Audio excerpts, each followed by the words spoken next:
Barnaby Jones, a QM production, starring Buddy Ebsen. Also starring Lee Merriweather, Mark Shera. With guest stars Ed Harris, Alex Courtney, Madeline Stowe,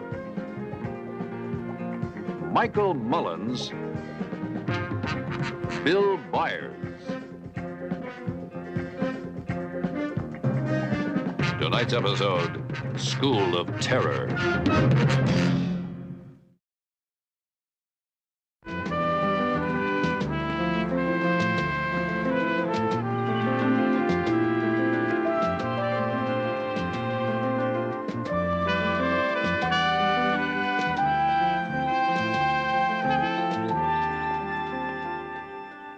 Frank, I want you to meet a new girl. This is Barbara Whitaker. Her parents turned her over to us yesterday. Hey, wait a minute, Milt. I've already got a dozen kids in my group. Come on, Frank. Until the board comes up with more money for more counselors, there's nothing I can do about it. Please. Just take a seat over there, okay? Well, glad you could make it, Diane. Sorry, Frank. I was playing the piano and forgot the time. Okay, everybody, come on, climb aboard. Come on, come on, come on. Now, before I start this friendly little bull session with you sweet, innocent paragons of virtue, I want you all to meet Barbara Whitaker over here, our newest little junkie. I'm not a junkie. I like to be called Bobby. Oh, you're not? Sam, what does Bobby look like to you? Looks like she shoots horse to me. It's a mainliner. That true, Bobby? Heroin? No, you're a little too delicate for smack. Heroin is for heavy dudes like Christopher and Monty over there. Let's take a look and see what's happening here. Ooh, a duster, huh? And you like to snort that coke, huh, Bobby? I'm going home. You can't go home, Bobby. None to go to because you're already there. This is your home. And why did your rich papa spend all that money to send you to your new home? Huh? Why? Because you're a junkie. Isn't that right? Isn't that right? Yes? Wrong. You're an ex-junkie, Bobby. You are what everybody else is, including myself, an ex-junkie. And Pete, you know what's going to happen to Pete, Diane, if he doesn't wise up? Pete goes straight to jail. This place is Pete's last chance, Diane. And you're the only one who can stop him from blowing it all away. Now, why isn't he here? Where is he?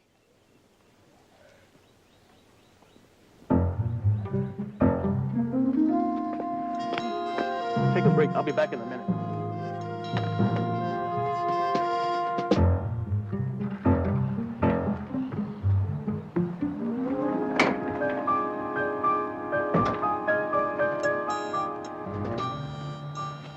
Hey, man, what's happening? Thought you were supposed to be at Frank's see-all tell-all session. Oh, listen, Cliff, I'm needing real bad, you know. I'm hurting. I told you before, new shipment's not in yet. You're gonna have to wait. Hey, yeah, I know, but you always carry some extra. Let me buy some. And then what do I do when I start to sweat? Look, I don't need all you got. Just enough for tonight. Here. I'll pay extra.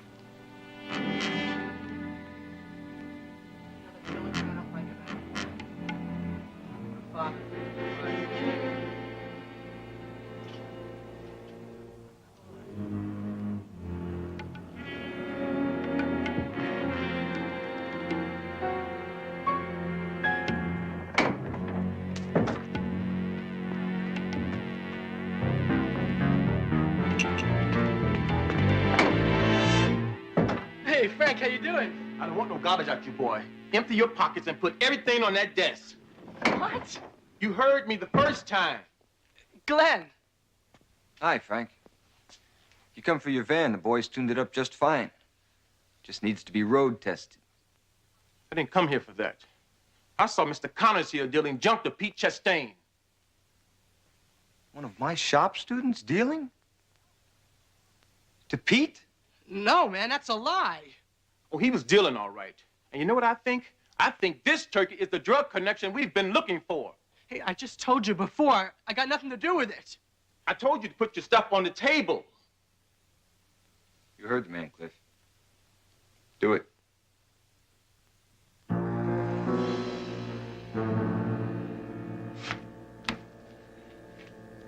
And everything out of your stockings, too.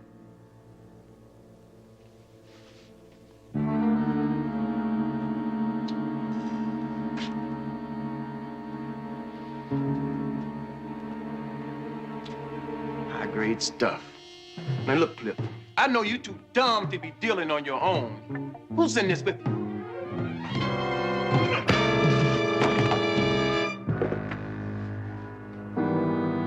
Is he dead?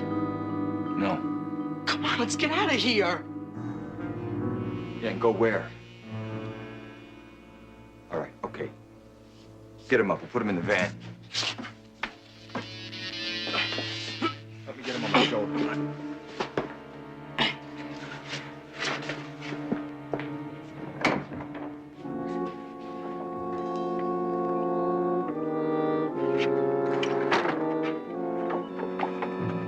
Get the door.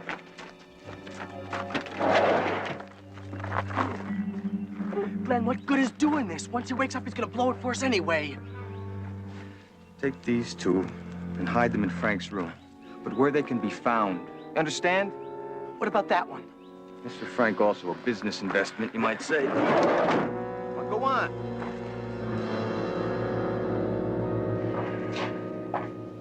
Milt, how is he? I don't think Frank's gonna make it, JR. No. If he could have only jumped from his van before it went over the cliff. He rode it all the way down into those rocks, 300 feet. What happened? Did his brakes fail? Did he just drive over the cliff? What? He hasn't been able to talk. But one thing we do know, he was loaded. He had enough junk in him to start a drugstore. You're kidding me. Oh, I wish I were, but that's what the lab report came up with.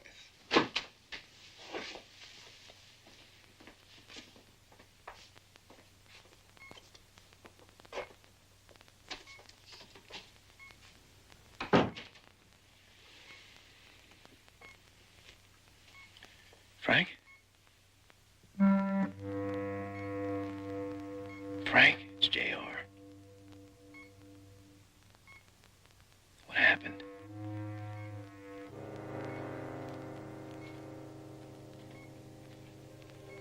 Frank, why did you do this?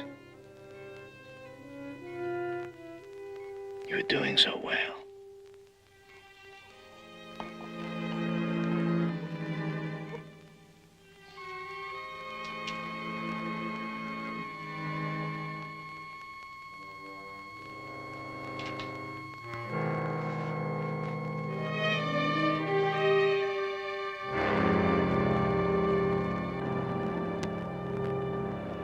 Maybe Frank did fall back, but I'm not going to believe that he was involved in any kind of a dope smuggling ring that Milt says has been going on at school. Wait a second. I didn't say Frank went that far over, JR. Not to pushing junk on his own students.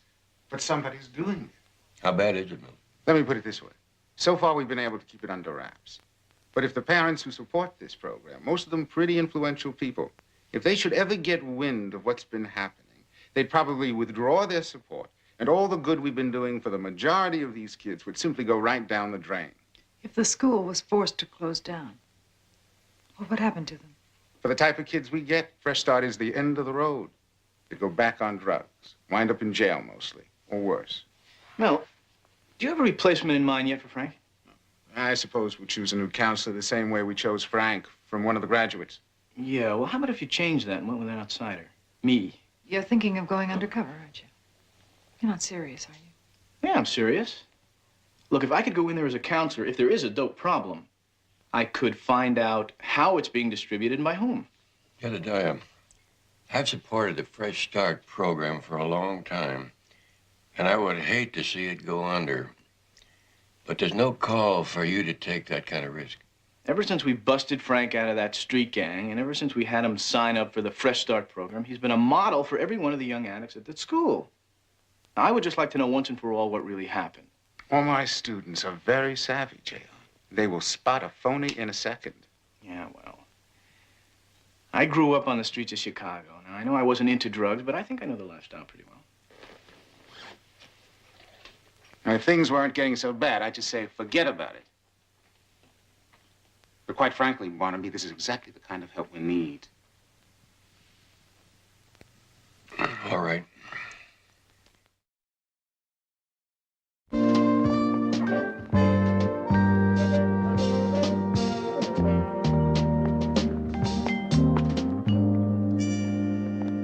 kind of a fool do you think I am?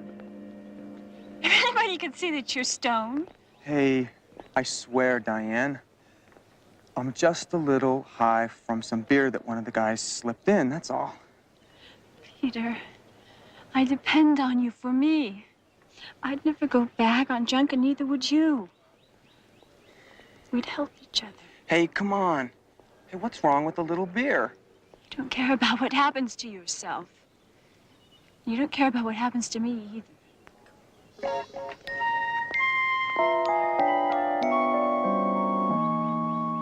Isn't this nice? The little monkeys gathered to meet the new keeper. Oh, man, you sure are the cool one. You're not still suffering battle fatigue, are you, Cliffy? Man, of course I'm still shook up. I mean, you made me an accessory to what? It's called preservation. An accessory to self-preservation. Shooting up Frank's arm and planting the dust in his room should have been enough. I mean, who's gonna believe him if he points the finger at us after all this? My father thought like you. Soft-headed. That's why he died. Lost everything, leaving his wife and us poor children broke. That's not gonna happen to me. Glenn, listen, I've been doing a lot of thinking. And maybe I should cool it for a while. I mean, you don't need me anymore anyway. You missed the point. I'm like Frank was. I don't belong to this rich kid fraternity of hopheads. That's why I've got you fronting for me. They feel more comfortable making buys from one of their own kind. So all we have to do now is get one of the girls to push for me. I'd have this whole school in my pocket. Yeah, but I mean, Cliff, go on over to the garage. Davey's doing with the new shipment. And while you're there, get yourself straight. Okay? Okay.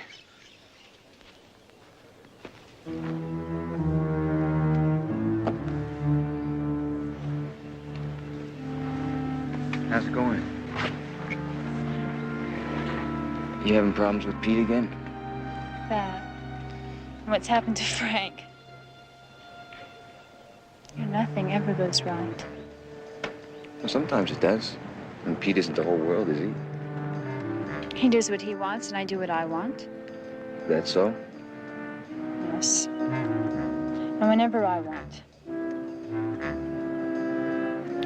Well, if you ever need another shoulder to cry on or whatever, I'll be around. I mean, that's what counselors are for. There they are, Frank's group. The others are there just waiting to size you up. Getting them to accept you will be hard enough. But getting any of them to talk, you'll need a miracle. Well, if all else fails, maybe I can charm them with my fancy footwork. Have any of them ever been caught using again? No. But you see the tall fellow wearing a plaid shirt over there? By the machine, you mean? Yeah, Peter Chastain. We haven't caught him using at it yet. But I have a hunch he's one of our problem boys. Can I have your attention, everybody? I just want to remind you that memorial service for Frank Wells will be held in the rec room at 5 o'clock. There'll be time then to say the things we all felt about Frank. But right now, this meeting's being called to introduce you to Jim Tanner. Jim's an ex-junkie who's been counseling at a rehab house in Chicago. He'll be working with you from now on. Jim? Thank you. Well, first of all, I want you to know that my door is always open to all of you, 24 hours a day. Second of all, I'm not here to take Frank Wales' place. From what I've heard about him, I don't think anybody can. But I promise you that I'm going to do my best for you, okay? Our regular sessions begin at 3. So I want you to go about what you normally do at this time, and we'll get better acquainted later. Milt Edwards, office, please. Gotta go. Jim, I'll be in the office if you need me. Okay, Milt, thanks a lot. Jim Tanner. Yeah.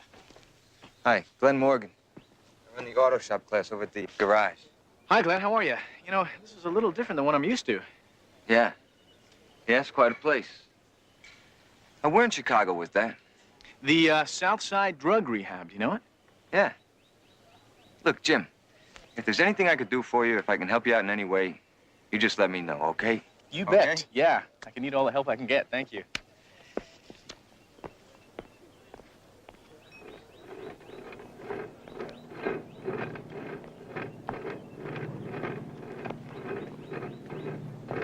Pete, how many are you going for?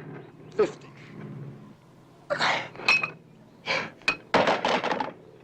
But not today. That's the trouble with drugs. Makes mush out of your muscles and stamina, doesn't it? Is that so? I'm told you have a problem in that direction, Pete. Me? I'm clean. I don't know what you're talking about. I'm talking about guys like Frank. Nice guys who wind up dead because somebody around here is pushing drugs. I'd like to nail those guys, wouldn't you? The problem is, I can't really do anything about it until I know who they are. I told you, I'm clean. Now bug off. Glenn! Man, what am I gonna do? Davey didn't bring any candy this trip. Says he's not gonna give us any more. You what? Hey, Cliff! See what he wants. Hey, Davey, what the hell is this all about? Hey, we're flat out flat. I've got paying customers all over the place. Hey, cool it, Glenn. I just deliver what I'm told to deliver. Only the man down the hill says you got troubles up here. And he don't want no part of them. That's over. I straightened it out. Yeah? By ODing Frank on juice? He don't need that kind of advertisement. Hurts business for everybody. Look, you go down, tell the man from now on I'll take care of everything without any more heat coming down on our business. I guarantee it. Okay? Okay. I'll tell him. Okay. Thanks, Davey. Nothing but problems. What was that all about? More problems. Jim Tanner. He's been here 10 minutes. Already he's zeroed in on Pete, asking him who's smuggling the stuff. I mean, it's like we got Frank Wales all over again. Well, that's easy. I mean, if he gets too close, we just see that Tanner has a little accident also.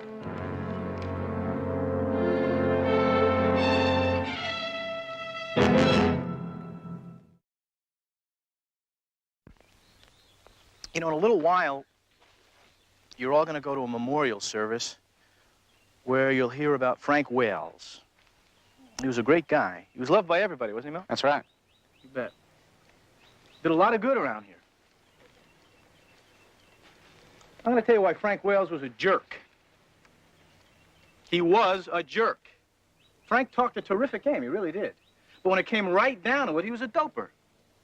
He couldn't live by his own words. So when the going got a little too rough for old Frank, what did he do, huh? Did he sweat it out like you and I? No, he didn't do that. He stuck a needle in his arm and he killed himself. Now, that is really a terrific example of somebody we should look up to and respect, right?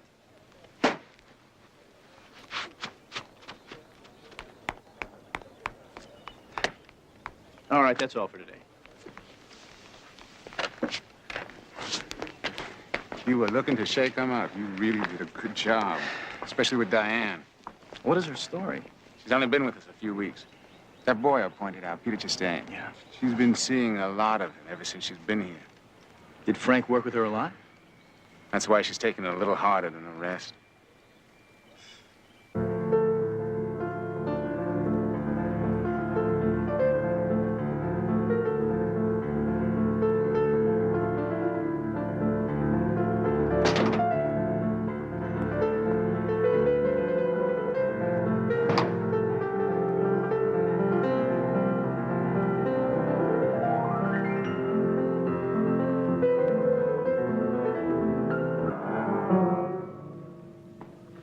You son of a gun. You were on the Sundowners talk show the other day, weren't you?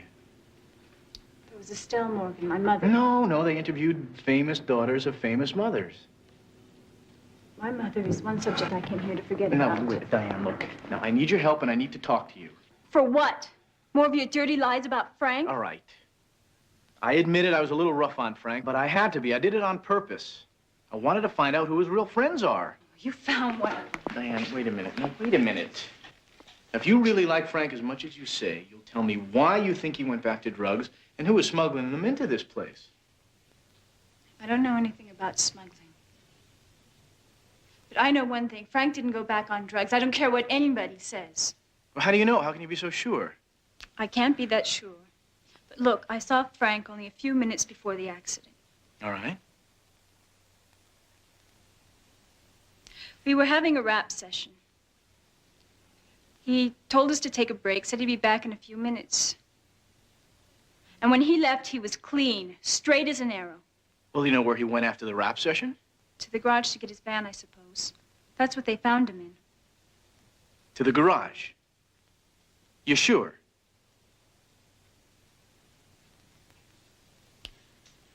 I'd given him a lift into town that morning. He said his van had to be tuned. All right. Now listen, if you think of anything else, if you hear of anything else, I want you to tell me. Okay, thank you. What's the word, Davy? We in business? That's what the man says. Looks like it's gonna snow today. Hey, you had us worried there for a while, Davy boy. The money. There's an extra 100 there for singing a song for us. Which one? It's in the one with the sharks. The man also said any more mistakes, and he don't know you ever lived in this world. Know what I mean? Right on, Davy. And thank the good man for us.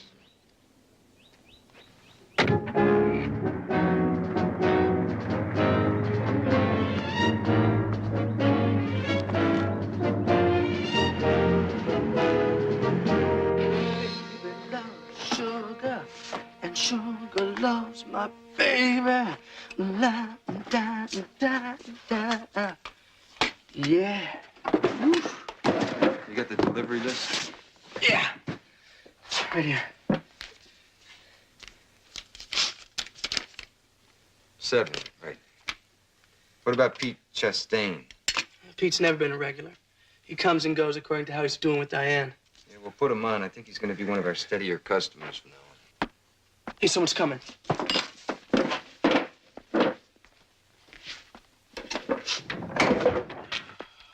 Hey, Tanner. How you doing?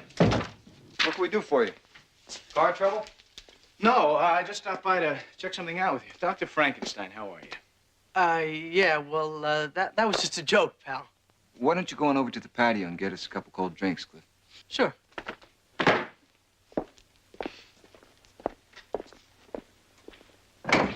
Heard some of the kids gave you a hard time today. Yeah, I'll live. Check out what, Tanner? Oh, yeah, Frank Whale's van. And I was looking over some of the statements that Milt took after Frank's death, and I was wondering why you didn't mention that Frank picked up his van here just before the accident. Who told you that? What difference does it make he did, didn't he? You know, Glenn, if you're hiding something, you could... See, Frank was my friend. And I don't like bad-mouthing the guy when he's not around to defend himself. I can appreciate that, Glenn. I really can, but somebody's been smuggling drugs into this place. I think we should get to the bottom of it, don't you? You're right. Frank did have his van here that afternoon for a tune-up. When he came by for it, he was sweating real bad. You know what I mean? All right, I'm listening.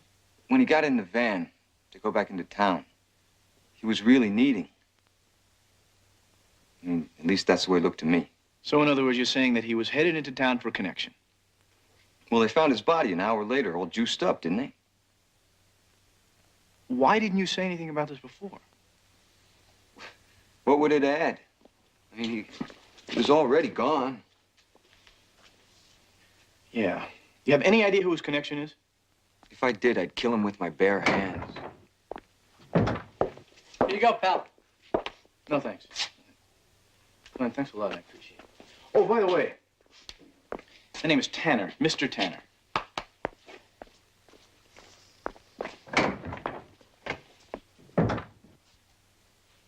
Let's get this finished.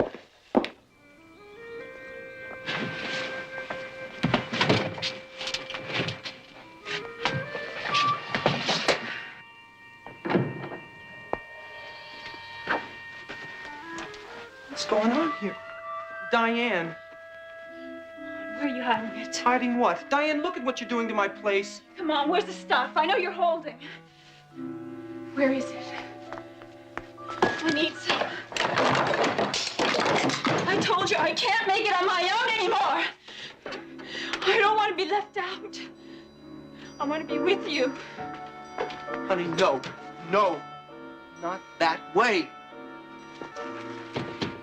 Hey, I'm sorry. I didn't mean to crash your lovers. What do you want? Just something.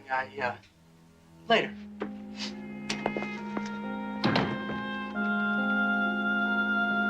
Diane, listen. I've been thinking. If I promise, if I swear that I'll never use junk again, I'm talking cold turkey. No, you've made those promises before. Please, honey. I love you. Don't do this to yourself. Oh, Peter, if you really love me, show me. Prove it to me. How? All I can do is swear to you. Words aren't enough anymore. I've heard them all so many times, they're just not enough. Then what? How can I make you believe me any other way? Okay, if you really mean it this time, then cut yourself off completely. Cut yourself off so you can't go back. I don't mean just cold turkey. Go to Jim Tanner and tell him who your connection is. I can't do that. It's too dangerous. I thought so. Just words, that's all you're full of. Wait a minute. Just let me think about it, huh? Peter, if you ever want to talk to me again, then you had better talk to Jim Tanner first.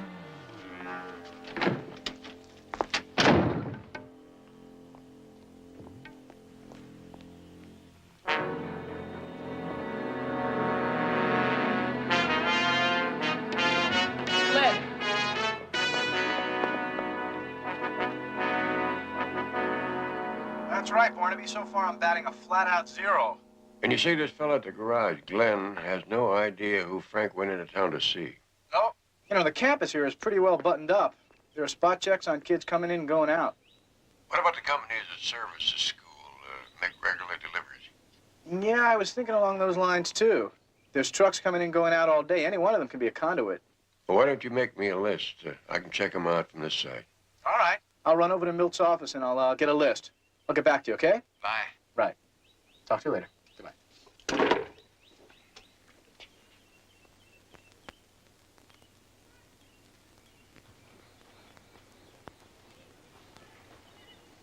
Diane? Is there something wrong? I was waiting for Peter. I thought he'd gone over to see you, but I guess I was wrong. To see me about what? I thought I managed to get him to do something right for once in his life.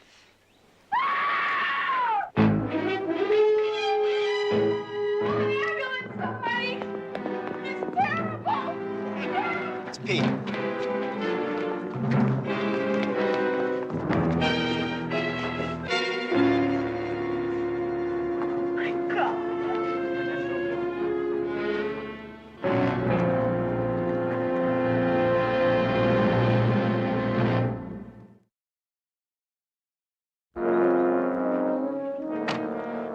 Okay, Miss Davis, that about wraps it up for now.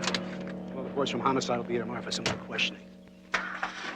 What about the victim's parents? I've already contacted his father. He's flying in from Bermuda to make the funeral arrangements. Well, these high-class dopers you got here are the worst kind.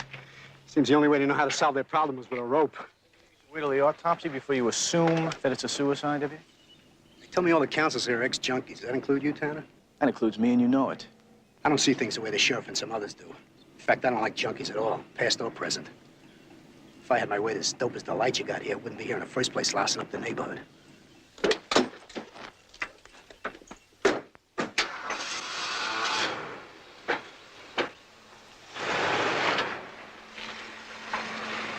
One of his better days. Right there is our main problem. Trying to make people like him see through their bias that even though we lose some, we do a lot of good for the majority of these kids and for society. Now, what about the list of suppliers that I asked you about? Oh, yeah. After I spoke to Pete's father, I called the list into Barnaby. Oh, good. That's what you wanted, wasn't it? Listen, I'll see you later.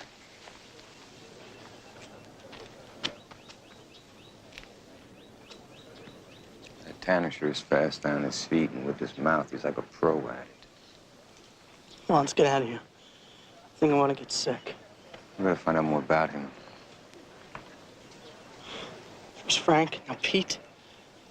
Can't go on like this, Glenn. Here's a master key to the administration offices. See what you can get on him. Go on. But you must know who his connection is. No. Dan, when you left Pete, did he actually say that he was coming to see me? He said that he'd think about it. But I was sure he would. Well, was there anyone else around? Did anyone actually hear him say it? Cliff was standing at the door, but he left before we got to talking about any of that. Cliff was? What did Cliff want? I don't know. Pete. He was all that I had left to hang on to.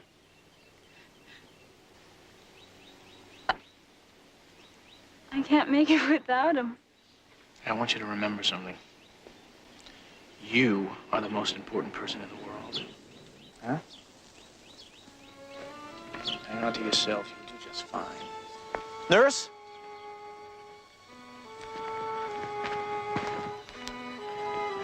Nurse, would you look after her? She's pretty well shaken up. Oh, of course. Thank you. Diane will talk later, okay? Come on, Diane. Let's go to the infirmary. Do you have something strong to knock me out? A mild tranquilizer is all I'm permitted to give. Come on, it'll relax you.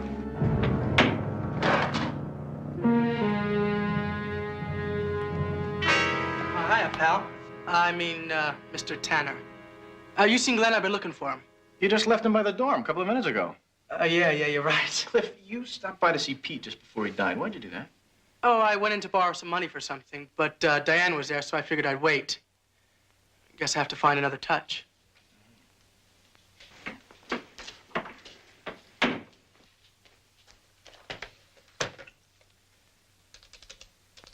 Yes, that's right, officer. Lieutenant Biddle said he gave you a list of the names for a quick background check. Oh, great. I'll hold, thanks. I know, Jedediah. Milt filled me in on the Peter Chastain thing when he called. You think this has something to do with Frank's death?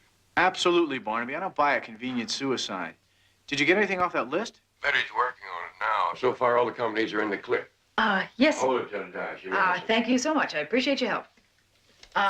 JR, it's pretty remote, but this KDF Auto Parts Company on the list? Well, apparently the driver, David Collier, was arrested 2 years ago for smuggling marijuana across the border at Calexico. Marijuana?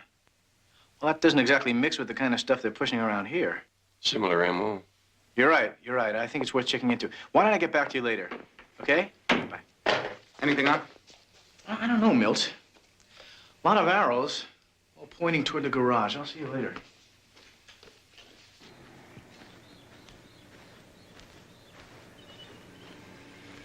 Hi. What do you want? Remember? That shoulder to cry on? Oh, Glenn. I don't think I frightened Pete enough to make him kill himself. I didn't. No, of course you didn't. Is that what you and Jim Tanner were talking about? About Pete being frightened or something? Pete said it was dangerous. What was? His going to Jim Tanner and telling him whose connection was. It's my fault. Tanner have any idea who it is? Pete's connection? What does it matter anyhow? Pete's lucky he's gone. I wish I was. Hey. Hey, come on. Up on your feet. You need something to make yourself feel better. Make the world look good again. I sure do. I even asked the nurse for something. But she didn't understand. Nobody understands. I'm not the nurse. Come on, take it to my place. I think maybe I could find us a bottle of wine. Or whatever. Come on.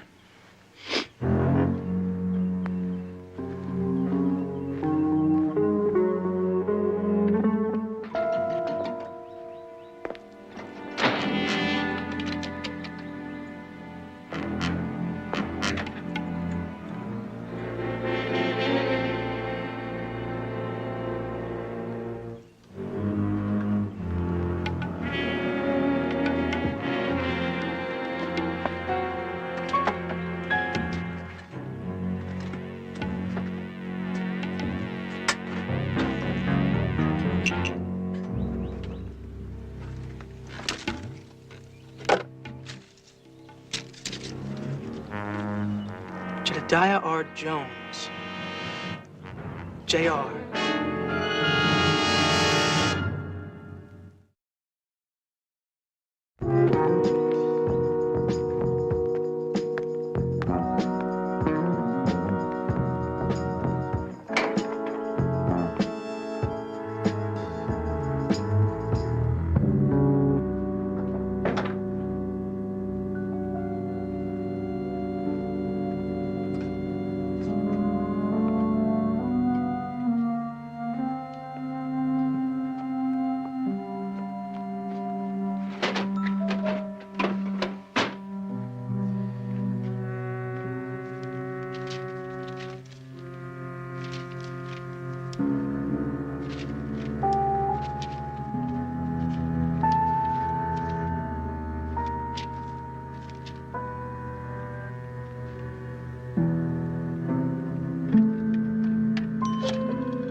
Barnaby Jones Investigations, may I help you? Betty, JR, would you check something out at the KDF Auto Parts Company for me? Yeah, shoot, go ahead. What is it? It's a code number, AX-332. See if you can find out what kind of an item it represents. Glenn! Betty, have you got the number I gave you before? Oh, the patio phone, yes. Right. Call me back there later. Thanks.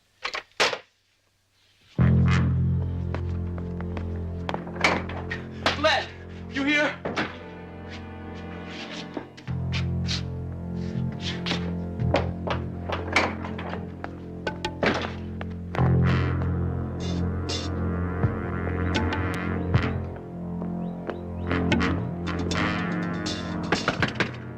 Glenn!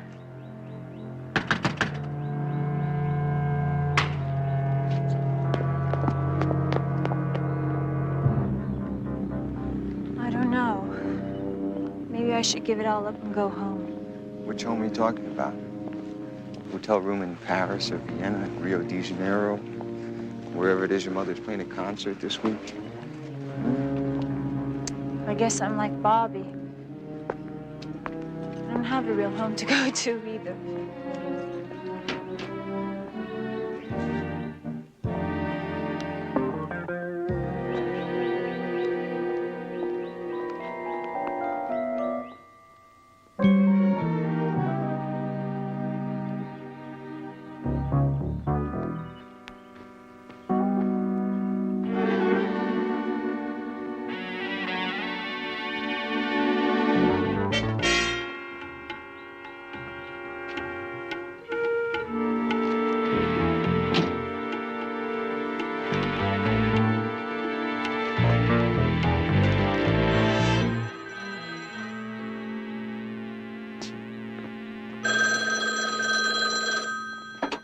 Hello? Jedediah, I've got some more on that truck driver, David Collier. He's living pretty high off the hog. Barnaby, it all fits the picture. Did you get anything on that code number? Mm-hmm. Yeah, KDF Auto Parts says it's for one of the shock absorbers that they distribute. Shock absorbers? What kind? Oh, it's a special type. Barnum High Lift 707. Did they say what makes them special? Having anticipated your mind for detail, I asked. Unlike other shocks, they are not permanently sealed so that they can be relubricated. You sound uptight. You onto something? Actually, I think somebody's on to me. My car's been searched. JR, you get out of there right now. Eddie's right. No use taking chances. Barnaby, I really think I can do some good for these kids up here if I can just nail those pushers. I'm close. I really am. I just need more time. Well, I want to be right behind you if anything happens. I'm coming up. I'll talk to you later. Goodbye.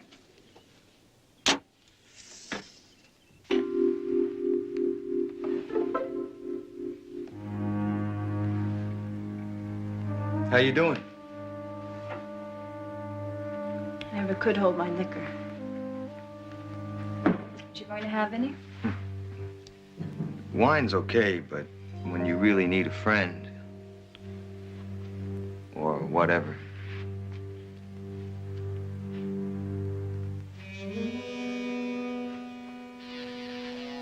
Or whatever.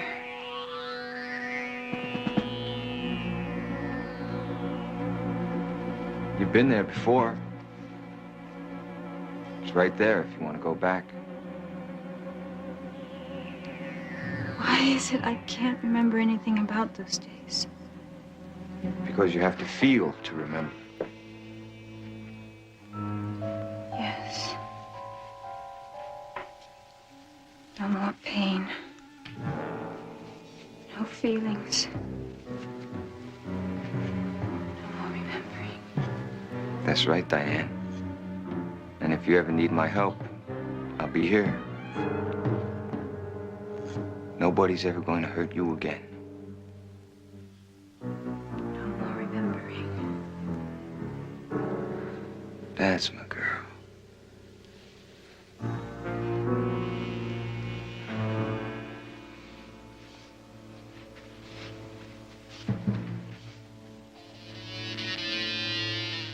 Soon, you'll be helping all the other girls here in school, just the way I've helped you.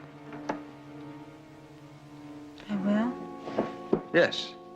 You'll be like my, representative. You just lie there, relax, and enjoy the ride.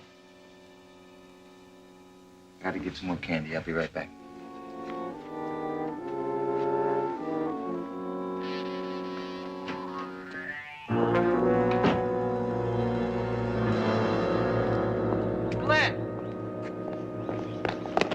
You been? I've been looking all over for you. Get something on Tanner? Yeah. Remember that guy Frank Wales used to always talk about, the private eye who first got him in the Fresh Start program? Yeah, Jones or something? Right, J.R. Jones. Check this out. Where'd you get this? Jim Tanner's car. That's where I got it. Glenn, the guy's a private eye. Get over to administration, see if you can find out where he is. What are you gonna do? First, I'm getting our goods away from the garage. Then we'll take care of Mr. Jones.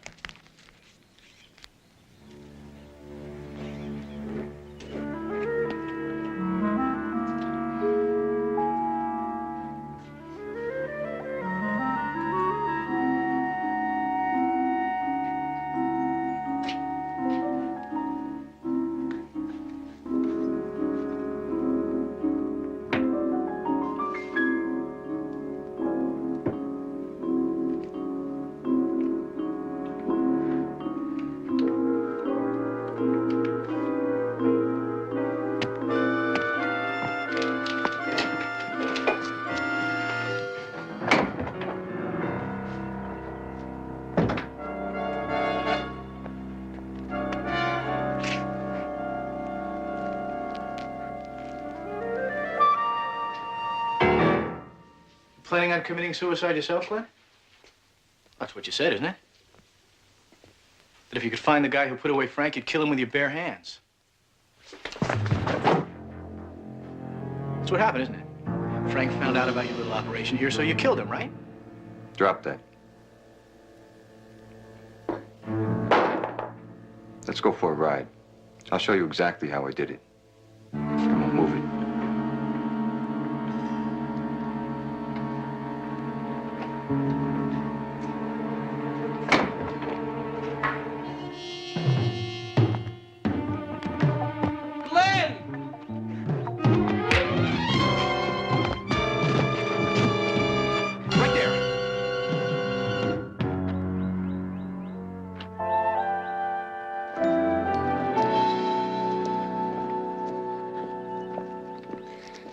Biff made a statement to the deputy. It seems Pete's suicide wasn't suicide. They murdered him. Well, that's one guilt the young lady won't have to carry on her head. Hi, Jim. Enjoying the party? Not really. See ya.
Barnaby Jones, starring Buddy Ebsen. Also starring Lee Merriweather, with guest stars Susan Clark, Roger Perry, Lyndon Childs, special guest star John Vernon. Tonight's episode, Woman in the Shadows.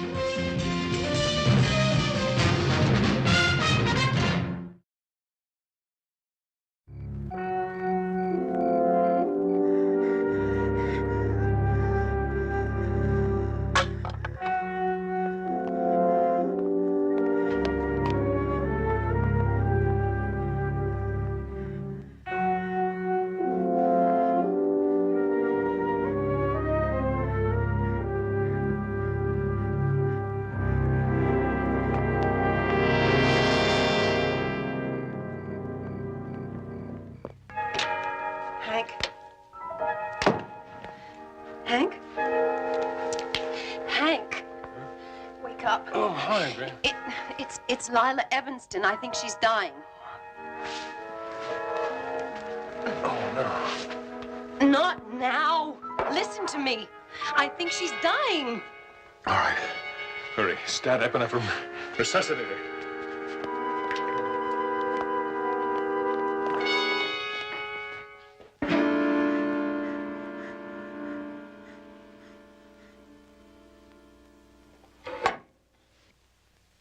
Hank. Hank. You did the best you could. I killed her. Anaphylactic shock. I shouldn't have used the experimental matrix in her reconstruction.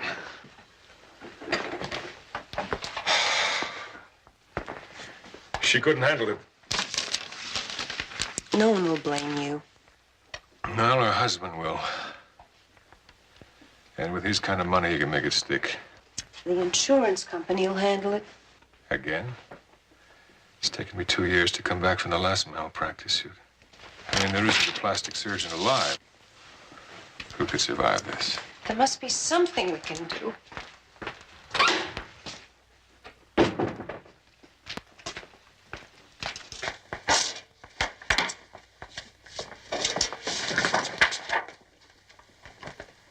Maybe there is.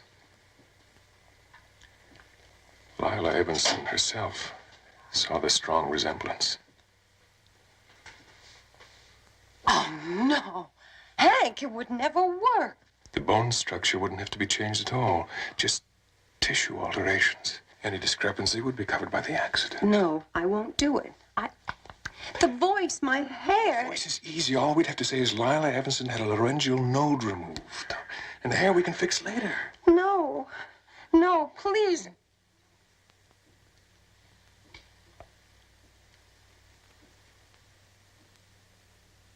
I'd owe my life to you.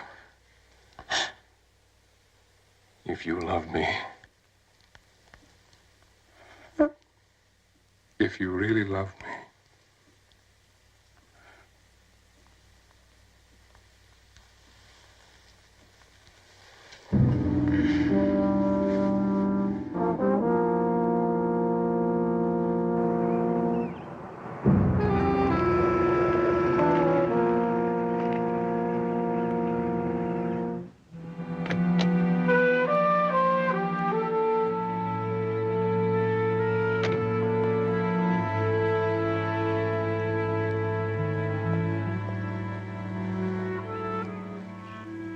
You're beautiful.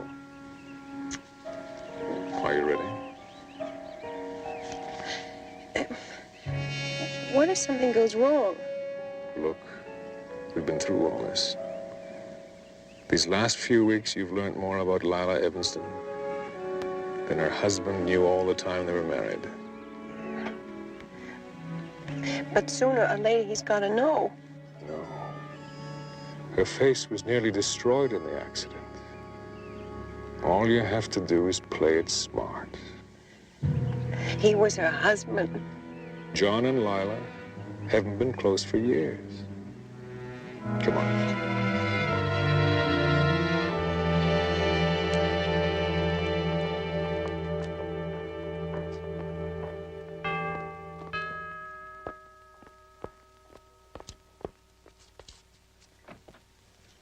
Dr. Danvers? Mrs. Evans, I have your rooms all ready for you. Thank you, Dodie. How's your son? Is he still in St. Louis? Yes, Mrs. Evanston, and doing quite well. It's good to have you back. It's nice to be home.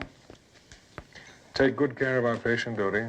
It's going to take a little while. Yes, sir. You can depend on me.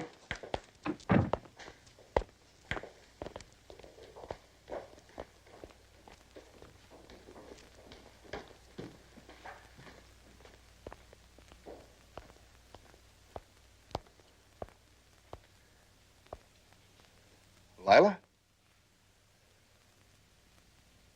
I wasn't expecting you back today. I wish you told me. I was just on my way to London. I wanted to be back before they released you from the hospital. I thought you might enjoy the surprise. That's all right, John. I need rest anyway. Are you sure it's okay? Yes.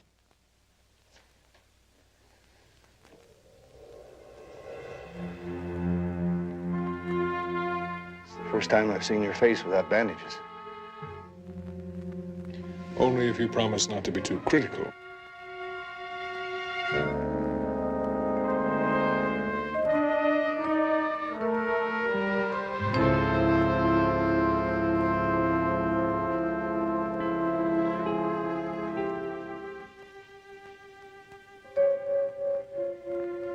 You're a magician, Hank. You've really outdone yourself this time. Wait till you see the bill. How's the arm? It's getting along nicely, and I'm glad you're home, Lila. It's nice to be home. Well, on plane. Goodbye. Goodbye, Hank. Goodbye.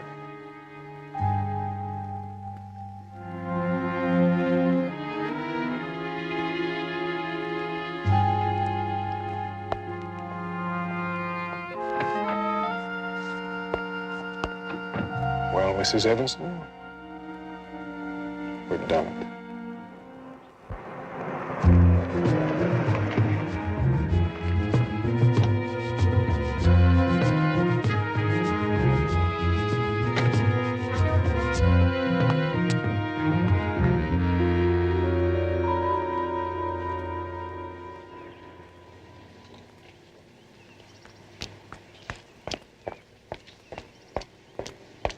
Mrs. Evanston, the doctor said you were to stay out of the sun.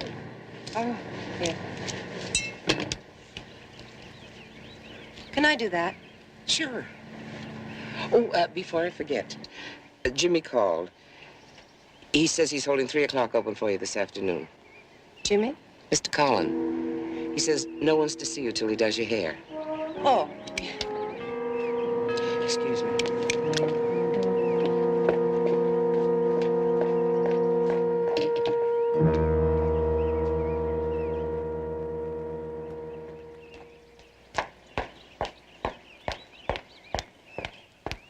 It's the gentleman from your insurance company. He said it was important. I told him you weren't seeing visitors. That's all right, Dodie. Good morning. Ms. Evanson, I'm Barnaby Jones. I'm a private investigator retained by California Meridian Insurance to look into your accident. Oh, well, that was over 3 months ago. I supposed all that had been taken care of. Well, at the suggestion of your doctor, we didn't bother you for a little while, but since your chauffeur was killed and the gentleman driving the other car was killed, we didn't have much to go on. I'm afraid I'm not going to be much help. You see, I have no memory of that accident. Then you don't know how fast your chauffeur was driving. Sorry, it's a total blank. But your chauffeur was driving. That's true, isn't it? Well, he would have to be. You see, I don't drive. I don't even have a license. You did say you were working for my insurance company. Well, you see, the family of the gentleman who was driving the other car, the one who was killed, is suing for $1 million, and we'd sort of like to know all the facts. I'm sorry. I don't remember anything. Lila? What are you doing out here? I distinctly gave you orders not to expose yourself to the sun. Dr. Danvers' bark is worse than his bite. Only when my patients don't look after themselves. This is Mr. Barnaby Jones. He's a private investigator for the insurance company about the accident. Howdy. How do you do? I've been meaning to call you, just routine questions. Routine? But a lot of them. I see you're familiar with insurance companies. Insurance paperwork is a millstone around every doctor's neck. Call my secretary. She'll make an appointment for you. Oh, sure. And now, if you don't mind, Mr. Jones, I'd like to examine my patient. Thank you very much, Mrs. Evanston. I'll see myself out.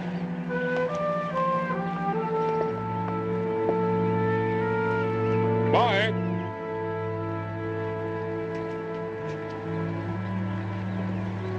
It's something we didn't count on. If he's all we have to worry about. You know, you ask me, the real one, does anyone live through that crash? Were you at the scene of the accident? Oh, yeah. I got there before the ambulance. See, I got this 460 mil in that rig of mine, and nothing can outrun it, not even a black and white if I get a head start.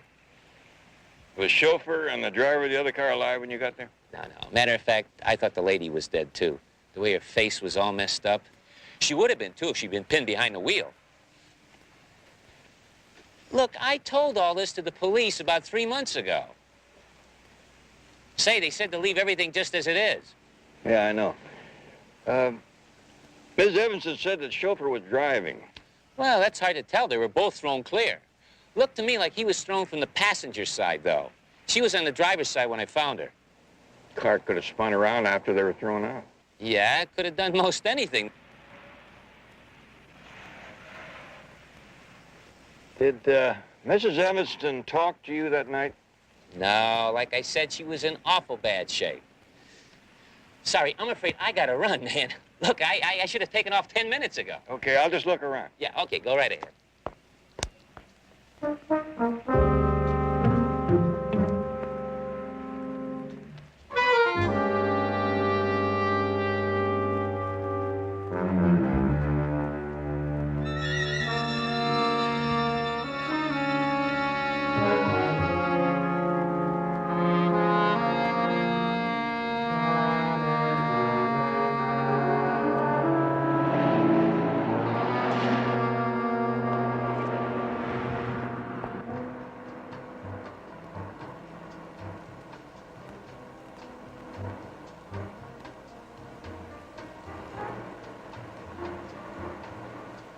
Mrs. Evanston, how nice you look. You don't know how happy we are to have you back. Thank you, Rita. Mr. Collin is tied up right now, but he gave specific instructions that I was to take you directly back to his private studio.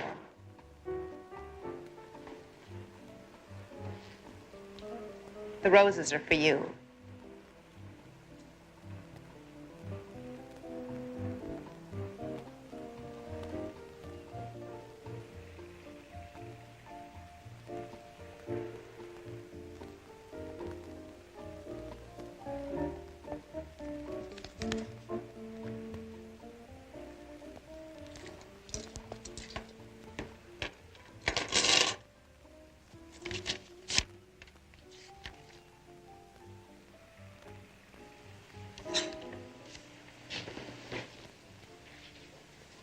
I mean that, you know. Every word of it. Well, aren't you going to say anything? I don't know what to say. Well, you could start by saying thank you very much for the flowers. Thank you for the... And then I can kiss you. And we can start talking about getting out of here and going to my place. Not today. What? Lila, the hospital can't possibly have changed you that much. This is your Jimmy boy. Well, it's just that I'm not feeling well, and Jimmy, I don't want you to rush things. My goodness. Things really have changed. And what's this? What are you talking about? That birthmark. It's your hairline. It's not there anymore. Dr. Danvers removed it. He did? My goodness, no scar, huh? He's very meticulous. Very good. Well. Your hair is different. Your voice is different. My Lila is a whole different woman. Dr. Danvers is a magician. Yes, he certainly is. I have to go.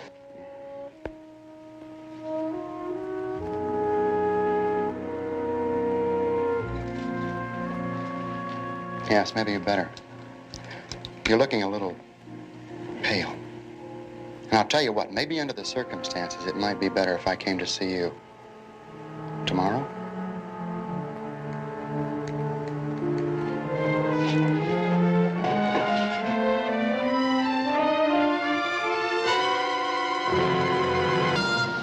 Mighty thin file.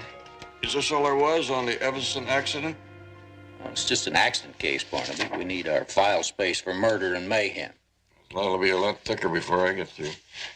According to the autopsy report, they found no blood alcohol in the chauffeur or the driver of the other car. Did they run a test on Mrs. Evanston? Oh, it's not routine procedure to run a test on the passenger. If she was a passenger. Didn't think she drove. Well, she doesn't have a license, but that doesn't prove she wasn't behind the wheel of the car. According to the diagram, there were no skid marks, no spin, but it looks for all the world like she may have come out of the car on the driver's side. Yeah, well, high-speed impact does some funny things. Or alcohol. Our company's going to have a lot better evidence than this to defend Mrs. Evanston in a civil suit. Well, what does she say? Well, that's just a thing. She claims she doesn't remember. I wish I could find just one person who would definitely testify that she was not behind the wheel of that limousine. Jones Deli and Catering. With fast and friendly service, we deliver. Hi, Lieutenant. Betty. Betty, were you able to track down that parking stub? Will you listen to the man? I float in here on the aroma of hot pastrami and cold potato salad. He wants to know about a ticket stub. Excuse me. Yes, I did. You know, I tracked down 7 companies before I found the one that printed that stub. The one you found in the limousine? Yeah. Came from a place called the Blue Heron. At the beach? Yeah. I think I'll take a run out there. But you haven't had a bite of lunch. Well, you know how it is. One bite leads to another. You like hot pastrami, don't you, Lieutenant? It's the fruits of being self-employed. Now, the police department gives you a full half hour for lunch, whether you need it or not. Oh, Brutus! Sit. Come on, Brutus. Fella, how are you, huh? Never thought I'd see the day when you and Brutus would become friends. You're back early. Yes, I should have phoned you from the airport. I know how you hate surprises. Not at all. How did things go in London? Negotiations ended early, so came back here to coordinate the efforts. It all sounds very hectic. Truth is, it wasn't hectic at all. I left before negotiations started. Why? Because I thought I saw something. Something in your face when you came home. Just want to make sure it wasn't my imagination. I thought you were pleased with the results of the operation. I am. It's not that.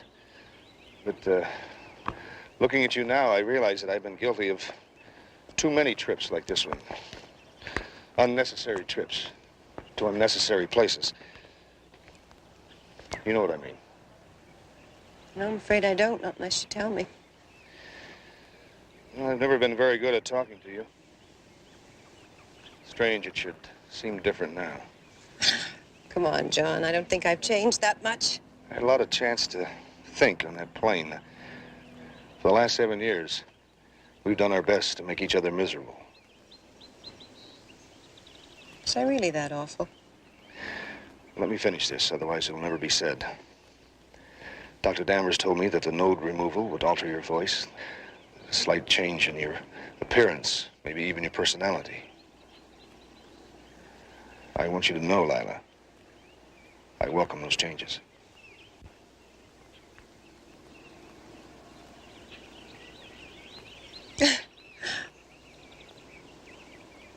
That's the nicest thing you could say to me, John.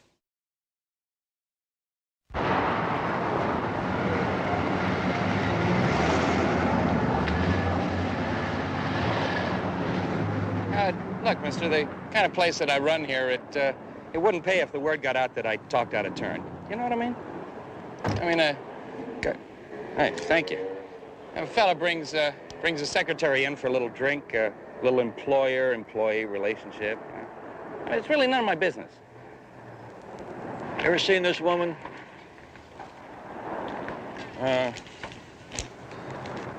Yeah, I have. She used to come in here once or twice a week. Limousine always used to park in the lot here and wait for her. Good. Now, I'm here because I'm looking for someone who has seen her drive that car.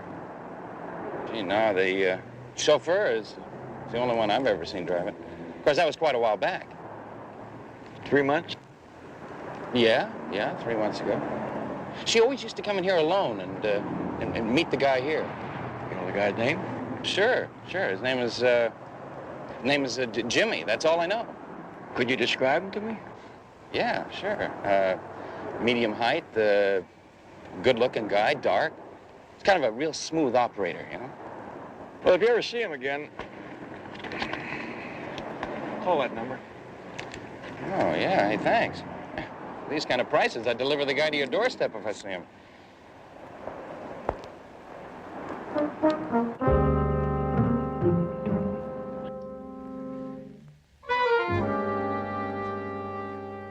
Just amazing. What is it? Your hair really has changed. However, I have a feeling that I can do a lot more with this. Why don't you say exactly what you mean? Look, darling, you can play games with your husband if you want to, but I know you're not Lila Evanston. I've known ever since the first time I touched your hair. You forget that I knew Lila a lot better than anyone else. I would like you to know that I admire what you've done. What do you want? Lila was crazy about me. She used to give me things all the time. Clothes, car, really nice things. She had wonderful taste. You'd like to keep on getting nice things. Mm-hmm. Only what's fair, though. I mean, you are getting yours. I don't see any reason why I shouldn't get mine. Actually, I've had my eye on a little shop in San Francisco. How much? $50,000. I haven't got that kind of money. You can get it. I know you can. Look, it's just not as simple as that. I mean, the money you're asking for It's just money, right? Actually, you'd be contributing to the development of a great talent. One day, I expect to have a shop in Las Vegas, Miami, Chicago. I think big, just like you.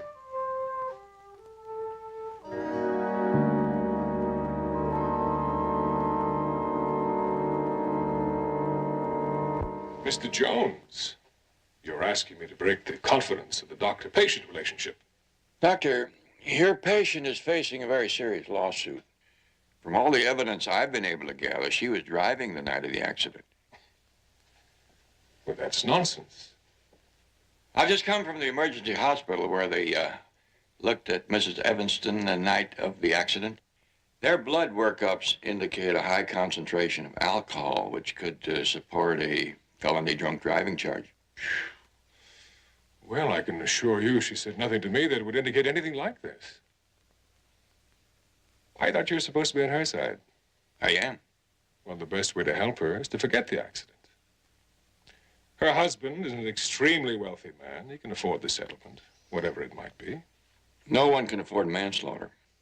Well, all I know is that she can't afford to go on reliving that accident for the rest of her life. I mean, she's better off not remembering. Too bad that is a medical opinion and not a legal one. Are you quite finished, Mr. Jones? I have some work to attend to. Well, I won't keep you. I wonder if you could tell me where I could find Nurse Mayberry. Karen Mayberry? What do you want with Nurse Mayberry? Well, our company sent her several checks covering round-the-clock care for Mrs. Evanston. You and I know that Mrs. Evanston would be more likely to talk to her than anyone else. Nurse Mayberry is no longer with us. She left town, I understand. When was that?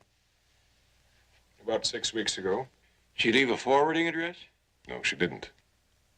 Kind of makes you wonder, doesn't it? But not if you have more important things to occupy your mind with. Now, if you don't mind, Mr. Jones, I really do have some work. Well, I don't want to hold you, and I better get going myself. I want to get down to the nurse's registry before it closes. Nurse's registry? Yes, I figure anyone as capable as Nurse Mayberry would be signing in somewhere just about the time she got settled. See you.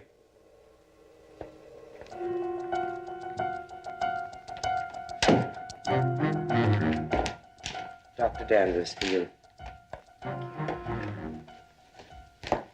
Hank? Yes. Can you talk? Yeah, what is it? That, detective, Mr. Jones, was just here. He's looking for Karen Mayberry. Are you sure you took care of everything? Well, I closed the apartment. Yeah, I think so. What do you mean you think? All right, yes. Hank, are you okay? Yes, I'm fine. Good, because Mr. Jones isn't our only problem. That hairdresser, James Cullen, was back. What did he want? I told you already, he knows.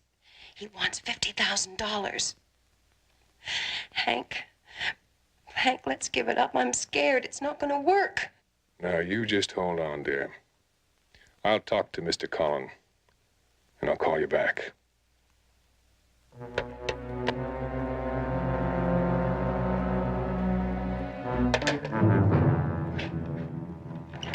Good night, Rita. Good night.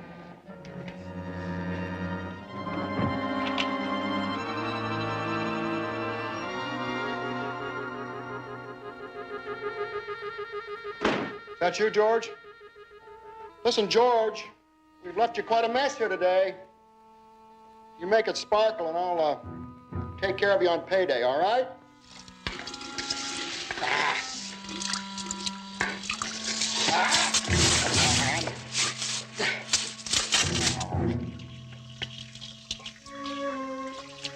What do you want? We're closed.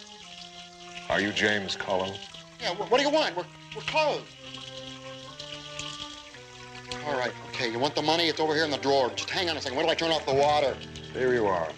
I don't want your money.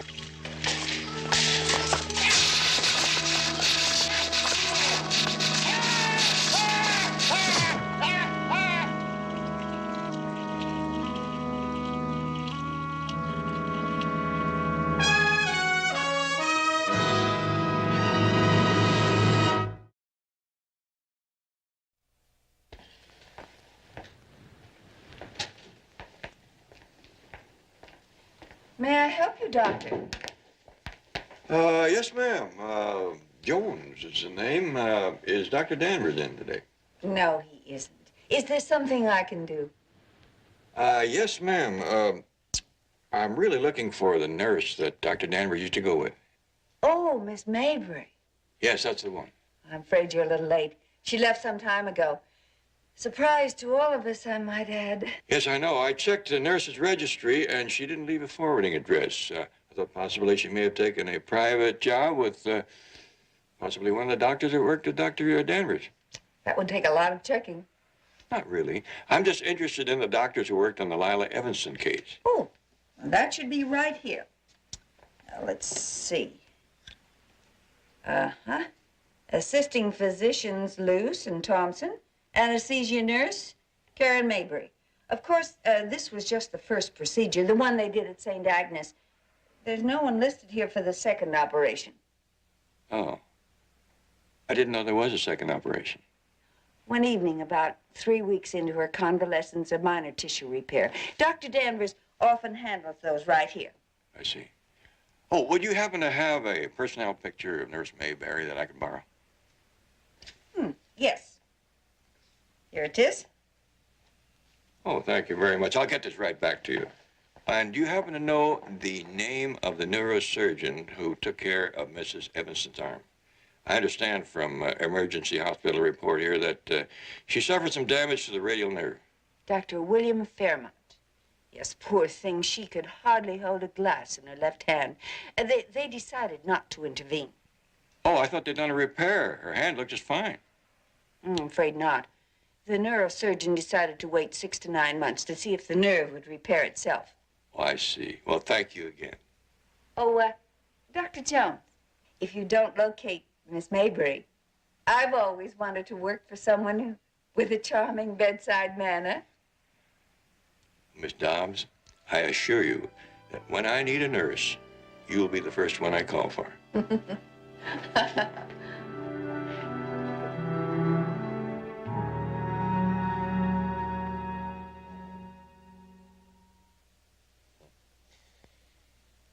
You're coming along beautifully, my dear.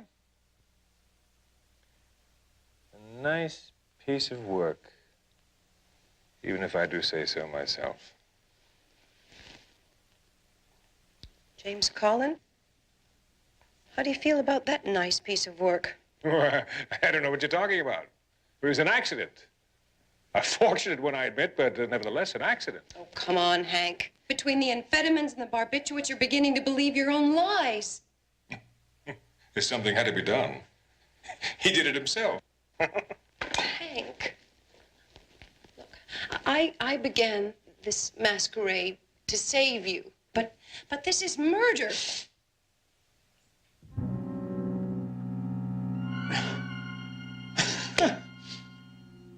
Look, in a little while, you'll get a quickie divorce.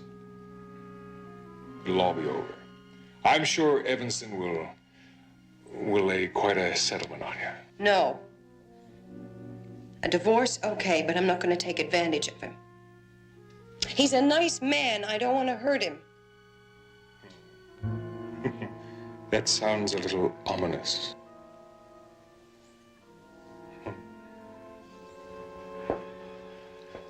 Do I detect a little bit of conscience then?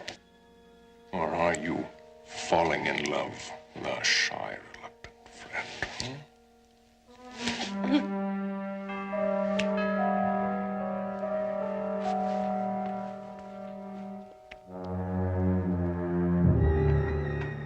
Mr. Jones, won't you come in? Thank you.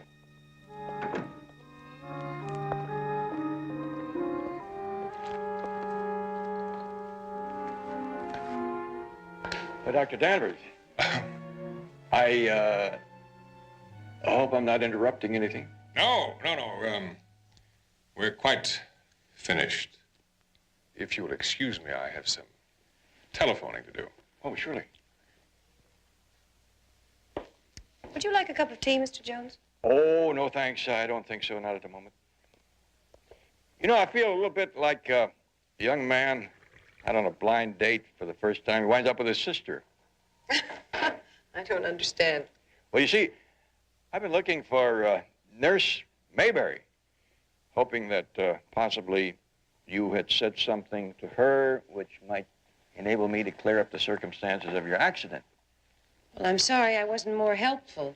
Well, the problem is that I was unable to find Nurse Mayberry, so I'm back here now hoping that she may have said something to you which would enable me to find her. I don't recall anything. Well, it's a chance. You recall a club named the Blue Heron? Does that mean anything to you? No, I've never heard of it. Am I supposed to? You know, I think I will have that cup of tea if you don't mind. Certainly. The young man at the Blue Heron says he remembers seeing you there, possibly the night of the accident. He said you were with a very handsome young man. I've told you before that I have no memory of that entire day. Oh, could I have 2 lumps of sugar, please? He said he saw you there on a number of occasions. You don't recall anything of that nature? Afraid not. I'm sure it's a case of mistaken identity. You know, that was pretty good. What? The way you handle those sugar tongs. With your left hand. I'm sorry, but They told me at the hospital that you couldn't use the fingers of your left hand for 6 weeks after the accident. Couldn't even hold a glass of water.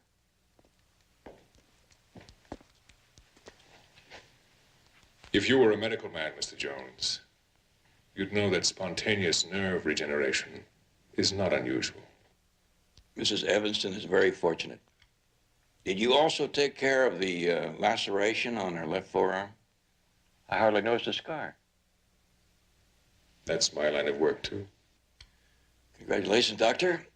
You've done your work well. Well, Mrs. Evanston, Dr. Danvers, good day. I know my way out. Good day.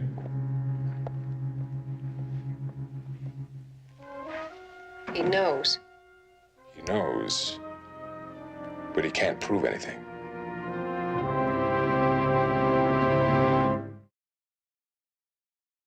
Mr. French from the Blue Heron.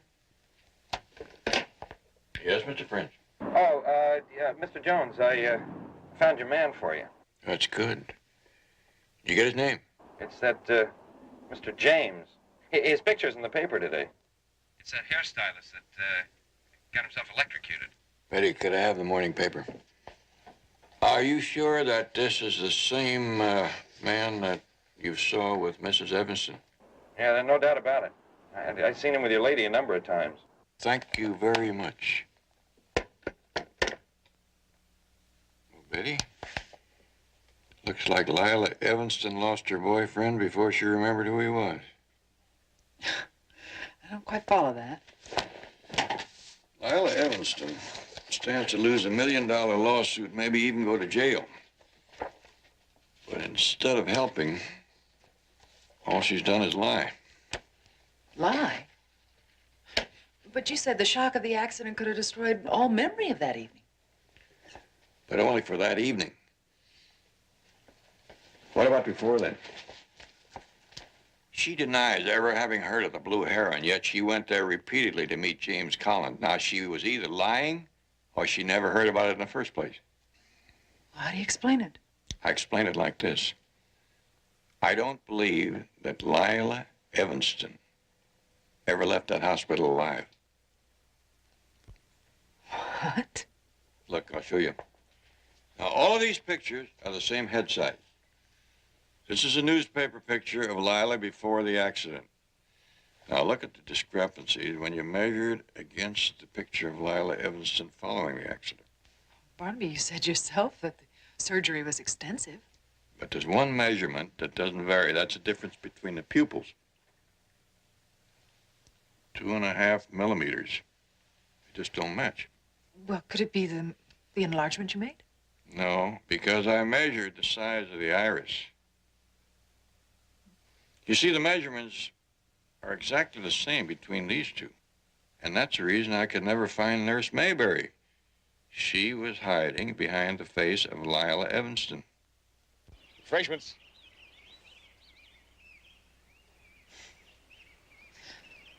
Sort of early in the day for champagne, isn't it? Well, not when it's a maid's afternoon off. Now, you said you'd be patient. Well, I thought things were different between us. They are. I just want things to be right. See? The afternoon is right for champagne. Now, here's the plan. Let's get away from here. I mean, just the two of us. Let's go someplace where we can be alone. What do you say? I don't know. There's so many preparations. No, they're all taken care of. Look, I got the plane tickets right here. By tomorrow morning, we can be in the Hotel Copenhagen. In the same honeymoon suite. Please, Lila. Come with me. You really want me to go? More than anything I've ever wanted in my life.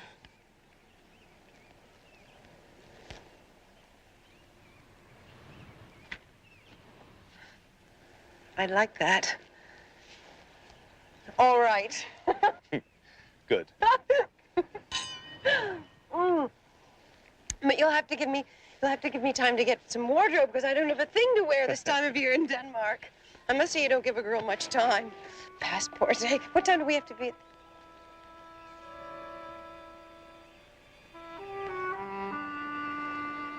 What's the matter? The Hotel Copenhagen isn't in Denmark. It's in the Virgin Islands.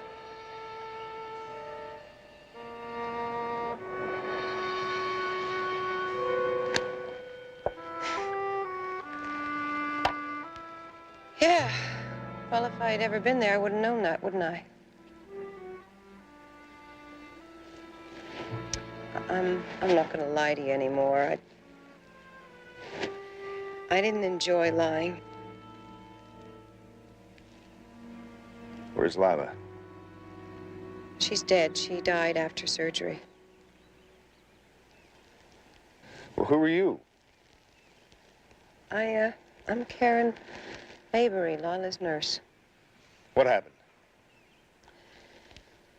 Hank took a chance that he shouldn't have, and... Well, why did you go through all this? To protect Hank. Because I thought I needed him, and... And you let me fall in love with you? Yep. It's the only part of this I didn't mind. Very touching.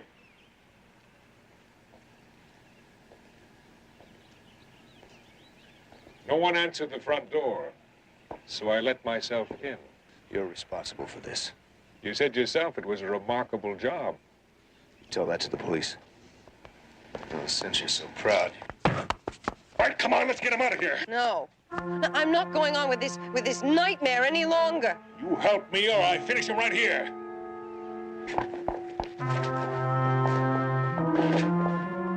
Be careful. All right, get in.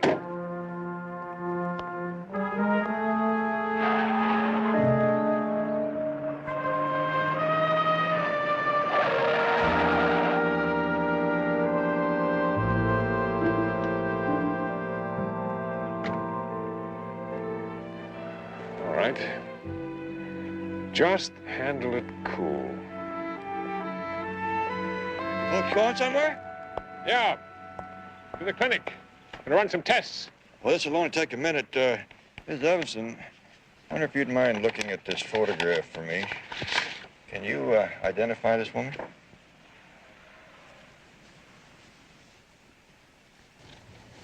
Yes, of course. It's Karen Mayberry. What is this? You didn't have to trouble Mrs. Evanson with that photograph? Well, as a matter of fact, I did. You see, a photograph picks up excellent fingerprints. And if my suspicions are correct, the prints will be the same as those of the lady in the picture. What are you talking about? Karen Mayberry. You see, Mrs. Evanson didn't have a fingerprint record, but Miss Mayberry did. She may be wearing Lila's face, but I'm betting that those are the fingertips of a nurse. Mr. Jones. I don't think we need to listen to any more nonsense. Good day, Mr. Jones. Good day. No! No! No! Hold it!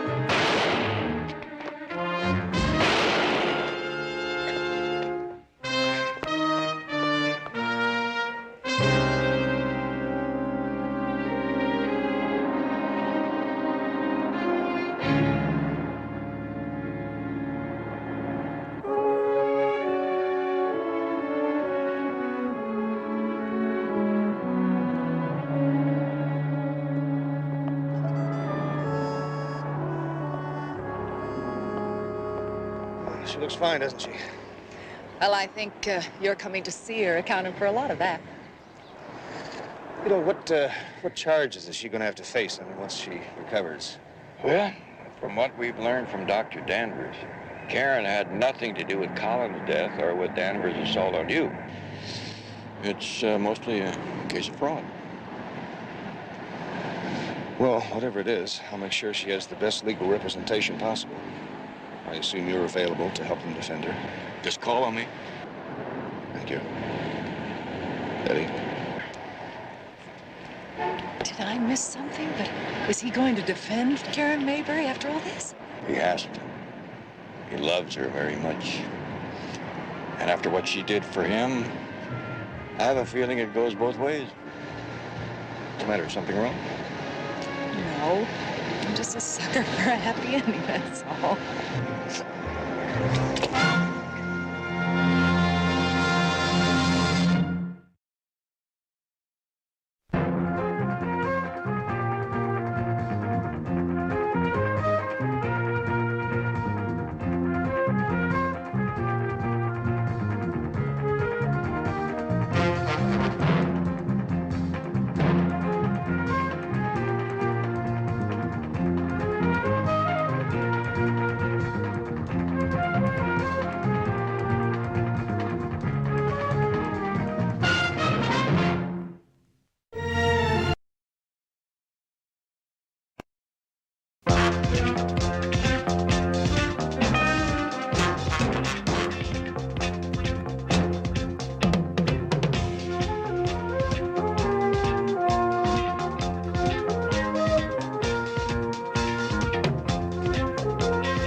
Barnaby Jones, a Quinn Martin production, starring Buddy Ebsen.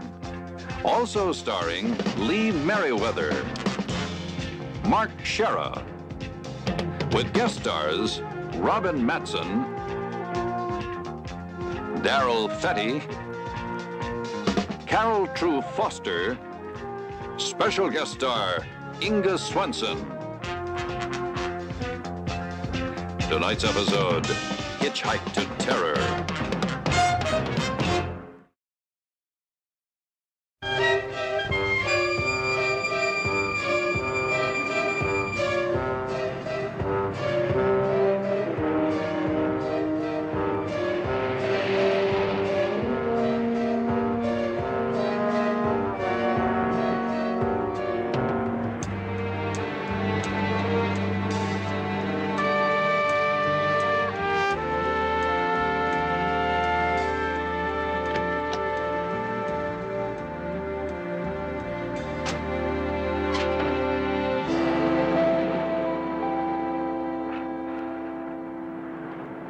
My name's Tony.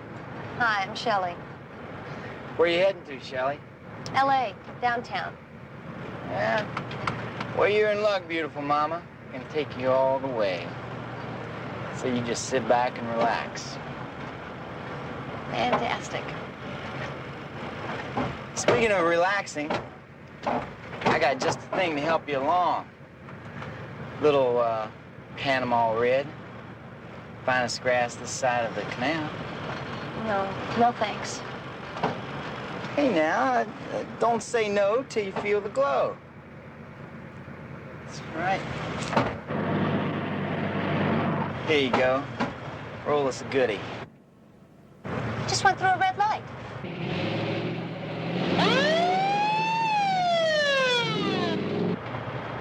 Oh no, now you've done it. Hang on.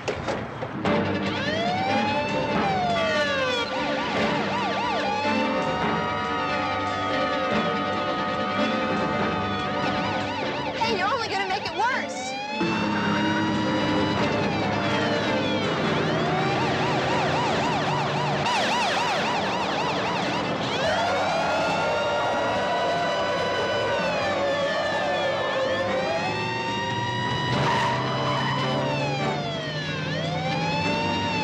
All you did was run a red light. Hey, you just shut up here.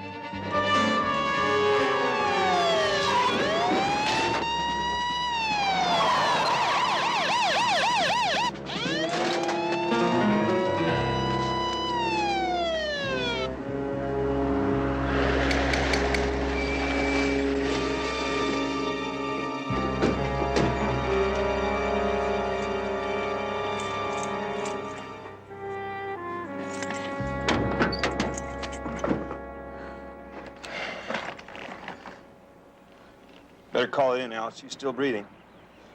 Now, miss, don't move. We got an ambulance on the way. It hurts.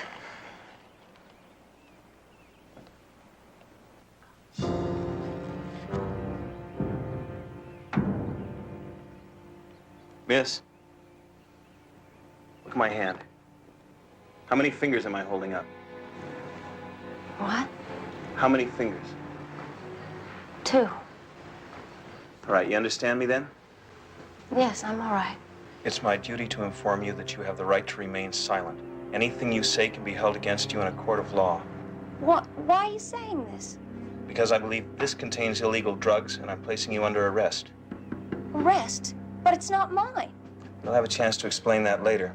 Right now, is there anyone we can notify? Your mother? No, not my mother. Your father, then. What's his name? Somebody will get in touch with him. Barnaby Jones. Barnaby Jones? The private investigator? Is your father? That's what I said. Barnaby Jones. I'll come in and tell you when you relieve me here. Yes, sir. Lieutenant, how's the young lady? Shelley Barrett? Have I got the name right? Yeah. Nothing broken. The doctor says she'll be up and about soon. She claims that I'm her father? That's her story.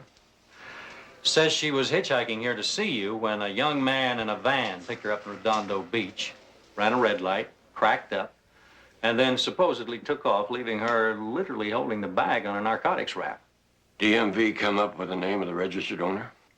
Well, that's where it gets stickier. It's registered to a Stan Clay, federal narcotics agent.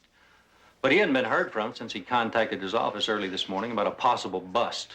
Is Shelley from Redondo Beach? San Pedro. An elderly couple, she says, picked her up there and dropped her in Redondo Beach. Before I let you talk to her, is there anything you can tell me about all this? John, I'm as much in the dark as you are. Okay, talk to you later. Hello, Shelley. I'm Barnaby Jones. I'll be outside.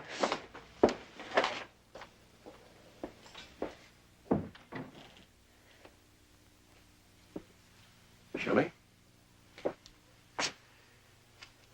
Shelley, what's this about? Damn you! Damn you! Hold on, young lady. I don't know what your problem is with me, but I've never seen you before in my life. I know. Never in my whole life did my father ever come to see me. It was just something he made and forgot about. Now, wait. First things first. You say I'm your father, but you just didn't pick a name out of air. Why me? Believe me, I don't like the idea of it any more than you do. The only reason I came to find you is because of my mother. She needs your help, not me. Your mother? Yes, Marie Barrett. What'd you do? Forget about her in 23 lousy nothing years? Marie Barrett? You're her daughter? And yours. You know it's true. Last Monday, I found the letters you sent her. There was even a picture of the both of you holding hands. Shelley, I don't deny that I knew Marie Barrett. We were very good friends for a while. Look, Dad, you don't have to explain any of this to me. When you didn't show up for my first communion, I began to get the message. I began to understand what kind of a man you were. All I want for you to do is to help my mother. You owe us at least that much. All right, you keep saying your mother needs help. What kind of help does she need? She's in a private hospital. And she's doing good, Dr. Ashley says. But it costs. And if I don't come up with some more money, they're going to junk her in some state institution. Where is she now? She's in Windale Haven Sanitarium. It's in San Pedro. Windale. She in a mental hospital? Yes. It's all your fault. If you had just once. Shelley. Just go away. Go away.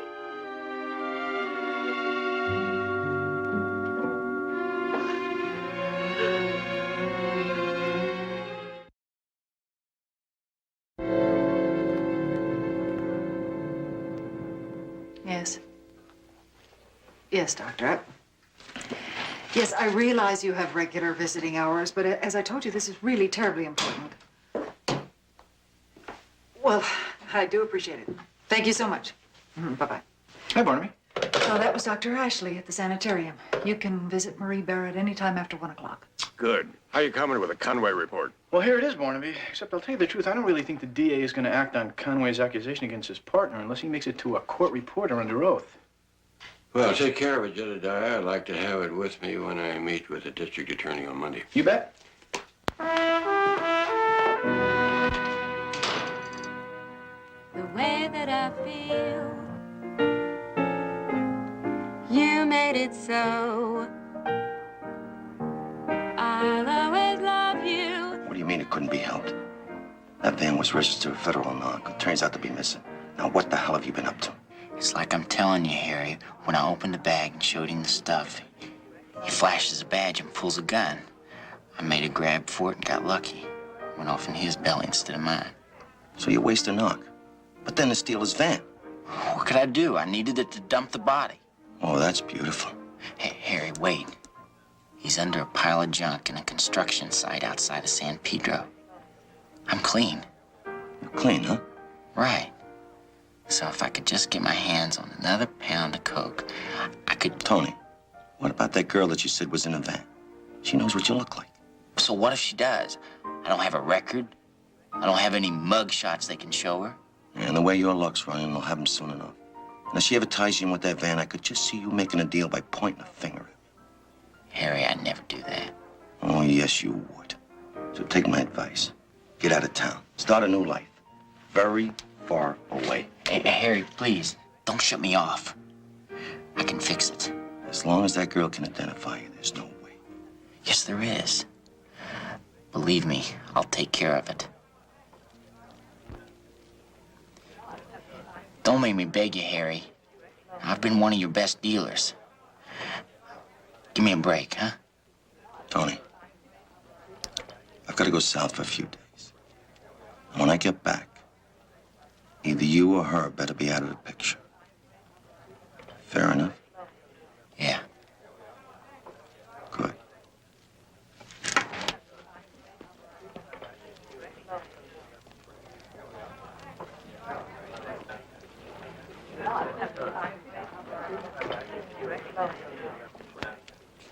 Honey, I'm ready. What? Well, you said you'd have the money so we could pick up that new Western outfit we ordered for my act, remember? Not now. I got something I gotta take care of first. Thank you.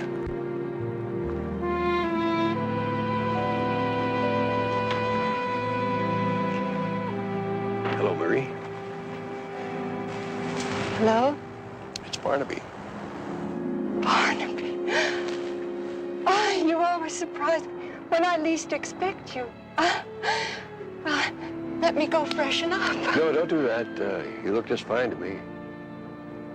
Oh, they are beautiful. But I wish it was candy. Lately, I seem to be hungry all the time. Don't tell Shelley, though. She thinks I'm putting on weight as it is. I just saw Shelley. She's pretty. Because she takes after her father. Come, sit down. You must be tired after a hard day. Marie, Shelley is a very troubled girl. I know.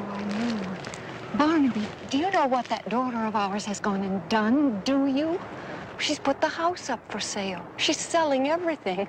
She's even quit college to try and get a job. She says we need money to help pay for doctors. Isn't that silly? I wish you'd have a talk with her. Heaven knows she won't listen to me anymore.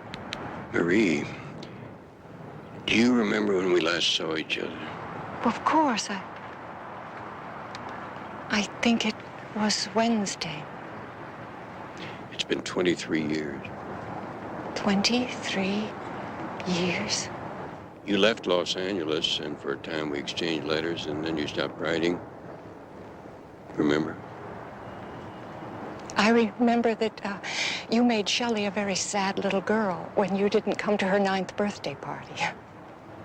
Or was that her 10th? I'm afraid I missed both of the parties.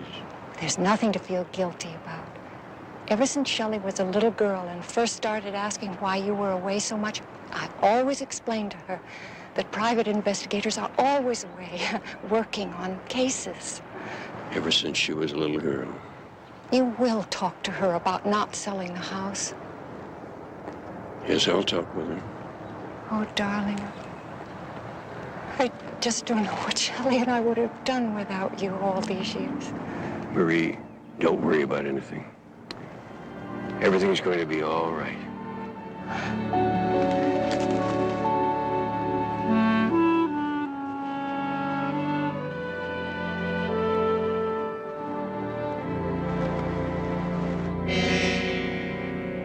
Yeah, that's right. Shelley Barrett.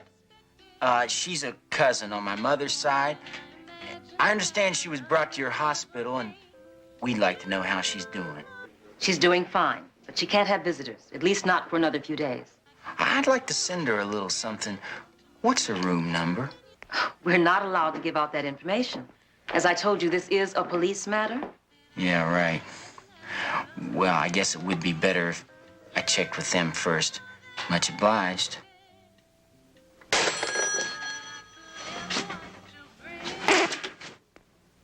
What happened? Honey, what's the matter? That song's getting on my nerves. I've been learning it. It's the one you wanted me to sing for the audition. What audition? For Mr. Wilkerson at Solitaire Records. The audition's tomorrow, remember? And if you keep changing the songs... Hey, look, I talked to Mr. Wilkerson before, and he has to fly off to Nashville for a couple of weeks. One of his acts is having trouble. Another postponement? Yeah, well, Solitaire ain't the only record company in town. I've been talking to other labels, and I'll tell you all about it tonight. Oh, other labels? Which ones? When? I said tonight.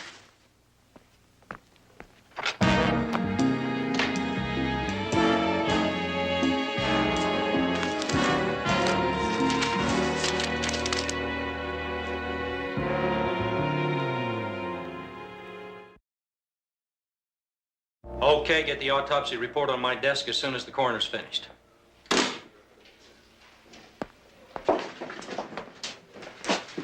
You get my message? No, is it Shelley? She take a turn for the worse? No, but the charges against her have. Stan Clay, narcotics agent, has been found dead. Where? Construction site near San Pedro. Shot to death with a .38 caliber weapon. You find a gun? No. And unless Shelley tells us where she hid it, we may never find it. Oh, come on, Lieutenant. You don't really believe that that girl in there got the better of a professional, killed him, disposed of the body, and then drove away in his van, do you? Maybe I do and maybe I don't. But unless she comes up with an alibi that makes sense, it's some hotshot over in the DA's office who'll have to decide what to believe, not me. Mind if I talk to her again? Hope you have better luck than me. It's all right. We have to stay in the room from now on, Mr. Jones. The lieutenant's orders. I understand. Oh, Shelley, I just visited your mother. That's nice. Your medal will arrive in the mail. Now, see here, young lady. I understand how you feel. But being rude is not going to help the situation one bit. Is my mother going to be transferred to a state hospital? Or is she going to stay with Dr. Ashley? And that's another thing we better get straight. There is nothing wrong with the state hospital. For my mother, there is. It's taken over 4 months for Dr. Ashley to crack that shell she's built around herself. If she's transferred away from him, she'll have to start all over again with another doctor. Well, you finally found something we can agree on.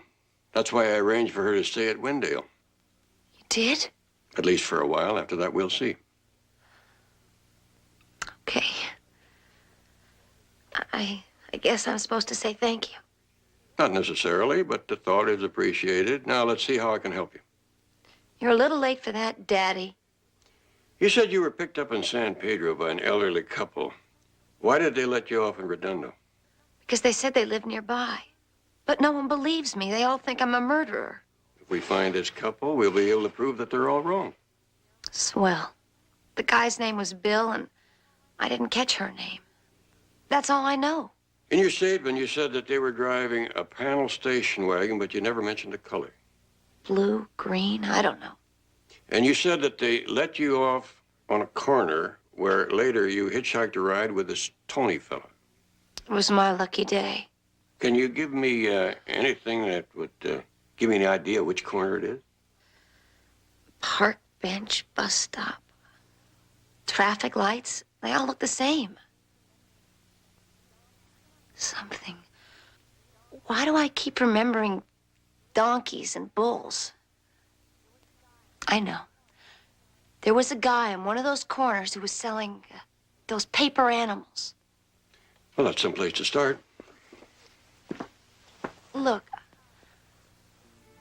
I'm sorry I laid into you like that. I guess things happen. I haven't really given you a chance to tell your side. We'll have to talk about that later.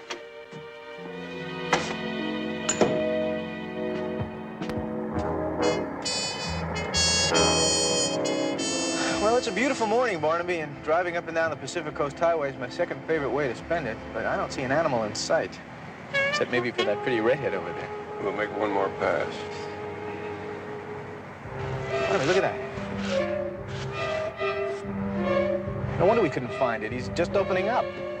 Well, that's one needle. Now all we have to do is cruise up and down this residential haystack until we find the other one.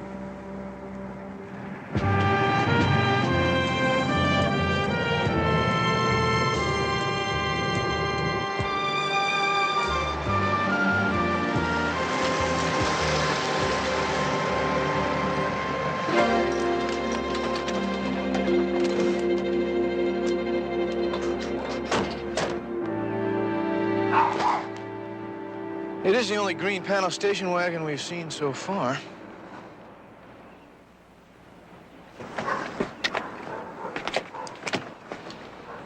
Barnaby.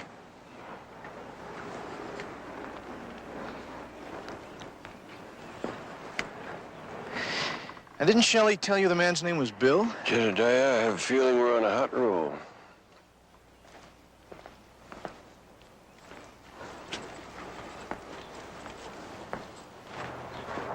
Hello? I'm out here. Can I help you? Yes, my name is Barnaby Jones. I'm a private investigator. This is my associate, Jedediah Jones. Oh, my. I've never met a private investigator before. Have I done something wrong?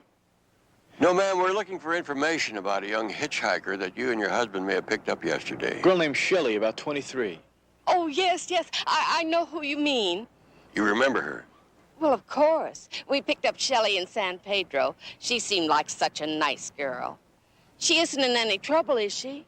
Not anymore, thank you very much. Oh, is that all?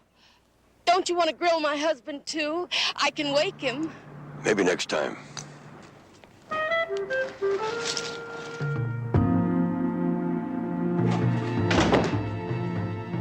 Excuse me, I have these flowers to deliver. Could you tell me which room Miss Barrett is in? Oh, I'll take them to her.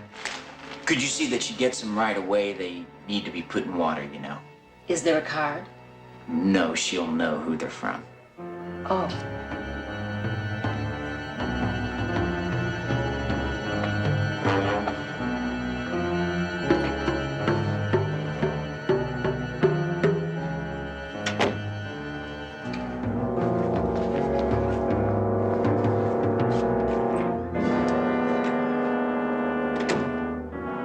Barnaby, I'm going to call Lieutenant Biddle, fill him in on Shelley's alibi.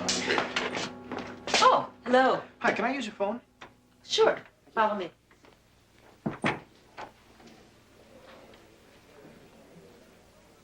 It's a pleasure to see you feeling well enough to be up and about again. Say they're going to transfer me out of here in a day or two, over to county jail. I think that's one adventure you're going to miss. We found the couple that gave you the ride. You did? That's great. Did they tell you I was with them? Yes, and just as soon as Lieutenant Biddle sends somebody over there to see them and verifies your alibi, I'm afraid you'll be relieved of the duty of guarding Shelley. Well, that's fine with me. Well, I guess that's it then. I'm okay. Mom's okay. I guess everyone's off the hook. Except me, where you're concerned, right? No. No, it's all right. I told you, I understand how things can happen. Look, I never even expected to know my father, let alone have him be an all right guy. Shelley. Look, it's all right, really. The things you've done, sending me the flowers, that says enough for now. I'm sorry, Shelley, but I didn't send you the flowers. Oh. There was no card, so I figured they were from you. I mean, flowers like that cost a lot of money. Yes, they do. You have no idea who sent them? No. All my friends are as broke as I am. Seems to me people aren't usually so secretive about being considerate. I'll be right back.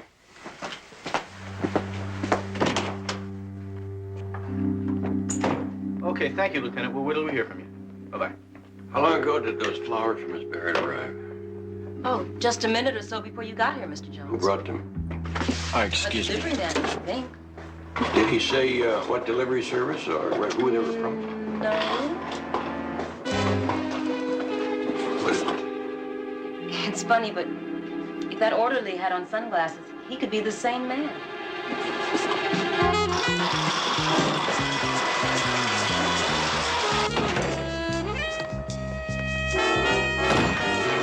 Hold it!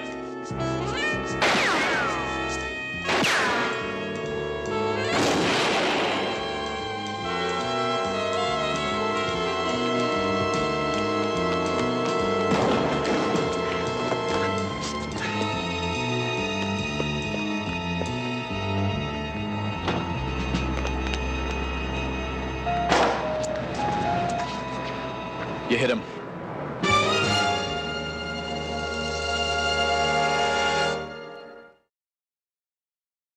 That's right, Lieutenant, but it was dark and I couldn't tell how badly he was wounded. But there is a chance that he might show up in one of the hospitals in the area. Well, it wasn't easy, but I found him. Eddie Pearson in person. Hiya, Barnaby.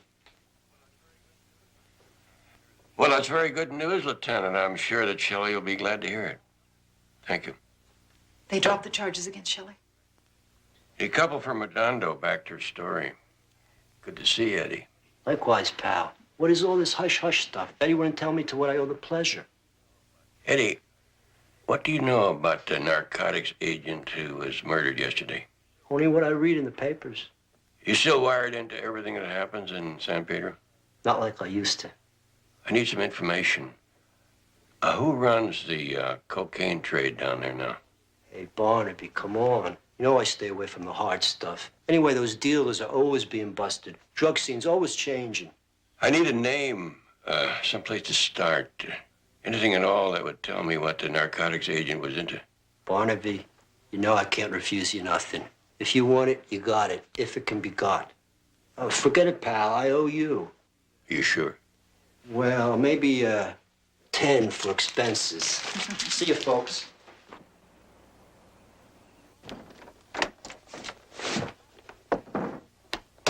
Tony? Nothing in that bathroom or the kitchen. How come you don't keep any bandages in this dump? God, what happened? You're hurt. No bandages, no antiseptics, nothing. Let me look at that. Oh, you poor baby. It's all right. You could get blood poisoning or something. I'm gonna call a doctor. Doctors have to report things like this to the cops. Forget it. What do cops have to do with... I said forget it. It's just a scratch. Tony, don't shut me out. Tell me what happened. I had a run-in with some people I owe some money to. I mean, these are real heavy dudes. And if, I go to the cops, they'll really blow me away next time.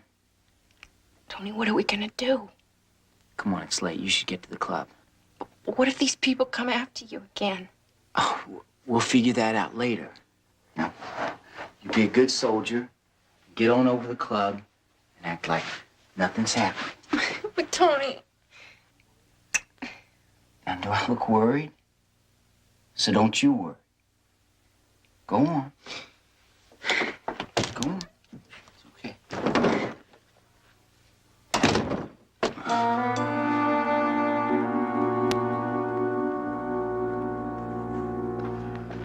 There. Do the eyes seem better now? Well, like I said, Barnaby and I really didn't get a good look at him. The only time I saw him close, he was wearing sunglasses.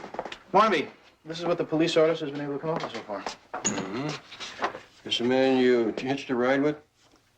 It's kind of close. Can you make a copy? As soon as I get back to headquarters.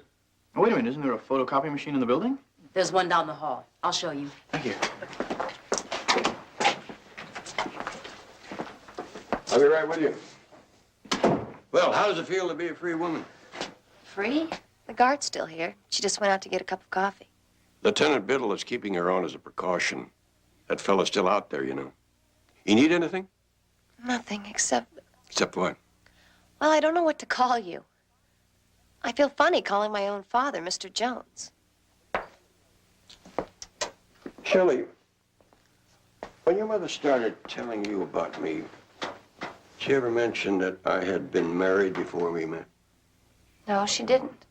I met your mother shortly after my wife died. Your mother was very understanding, and I needed that. We all need someone to talk to sometimes. And after a while, Marie realized that I wasn't ready for another relationship. She gave me love and sympathy, and I just gave her my pain. Is that why you left us?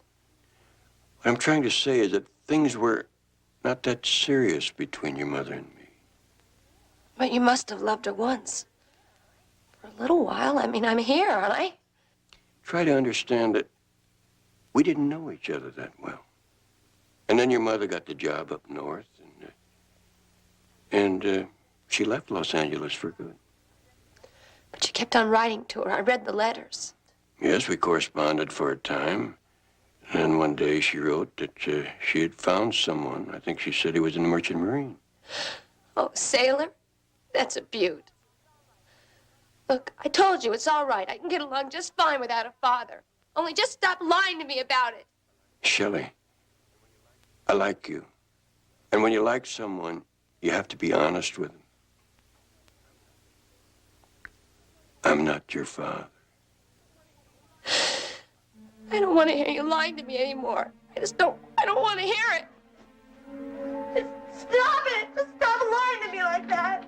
Something wrong? Tell him to leave. Tell him to get out.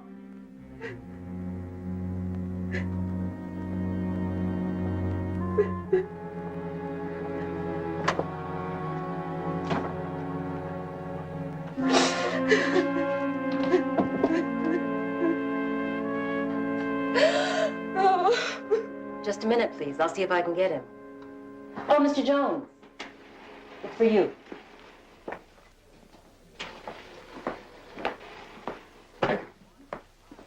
Yes? Barnaby, hi, Eddie. Just dropped by to fill you guys in on my travels to San Pedro. You come up with something? Best I could do is Harry Coyle.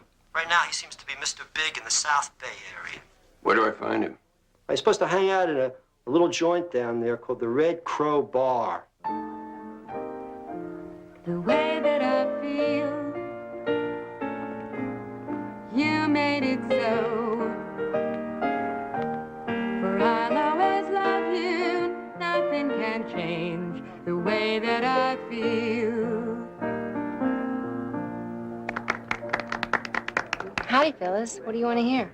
Well, we have a request, but not for a song.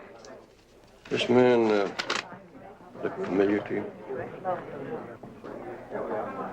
No, I've never seen him before. Take another look.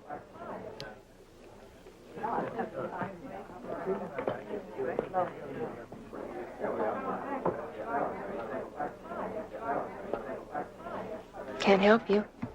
You sure? Listen, man, I don't have that many fans, and that guy isn't one of them. What's this all about, anyway? Well, if you don't know him, it wouldn't interest you.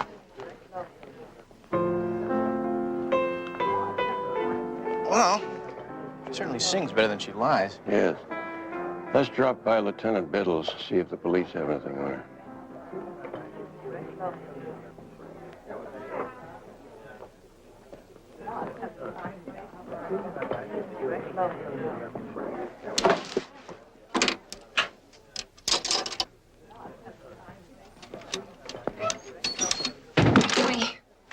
was just gonna call you.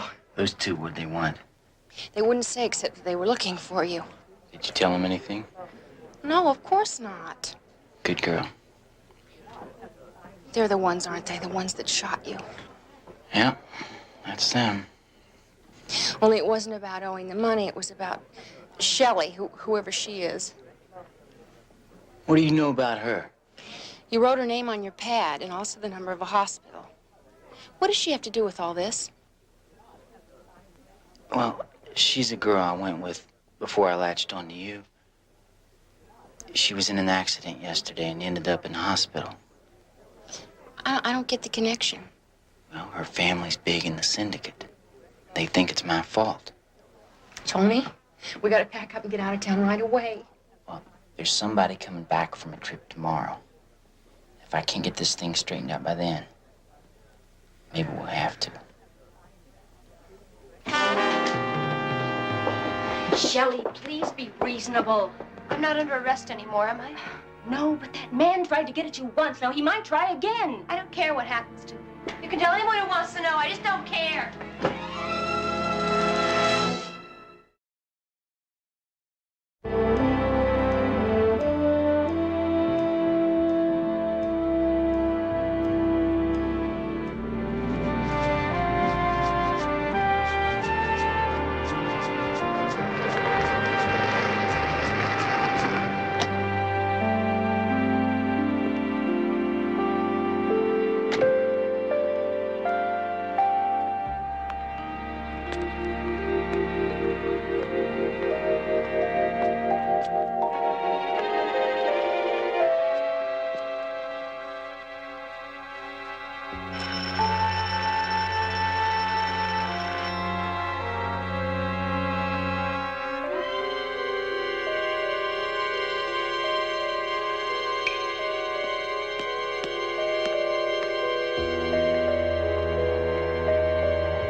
Barnaby Jones Investigations, may I help you? Hello, Betty. Anything from the sanitarium since I was there? No, so I called them a few minutes ago. And except for the visit with her mother late last night, she hasn't been back. Did you check at the house again for her? Yeah, I just left there. What about Jedediah? Was he able to get an address on that girl singer, Ginger Halston? Mm-hmm. And he's gone over to her place now to see if any of the neighbors could recognize the composite drawing. Do you think we should get Lieutenant Biddle to put out an APB on Shelley? We might have to do that, but first I want to have another talk with her mother. You can reach me there.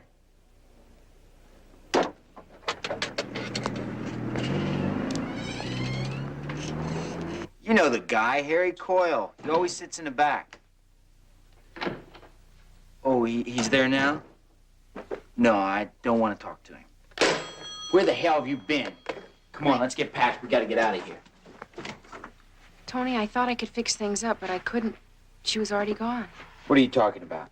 That old girlfriend of yours, the one that got in the accident. Girlfriend? The one in the hospital? That's where I've been. Are you crazy? I only wanted to help. I thought maybe if I could talk to her, if I could plead with her to get her family to call off those killers. Help you? You probably let him right back here. No, Tony, that's what I'm trying to tell you. She was already gone when I got there. Gone? Gone where? The nurse said that she went home last night. Where's that story? About what? Never mind. Lives in San Pedro.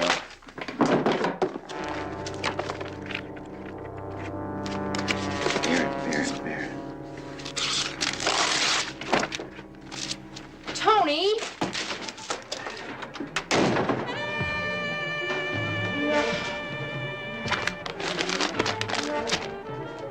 It's the same girl.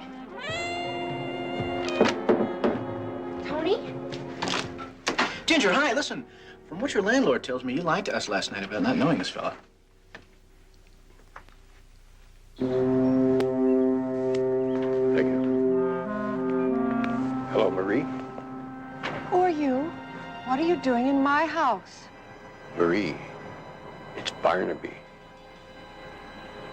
Barnaby? I knew a Barnaby once. They're giving me medicine that mixes me up. It makes me forget things.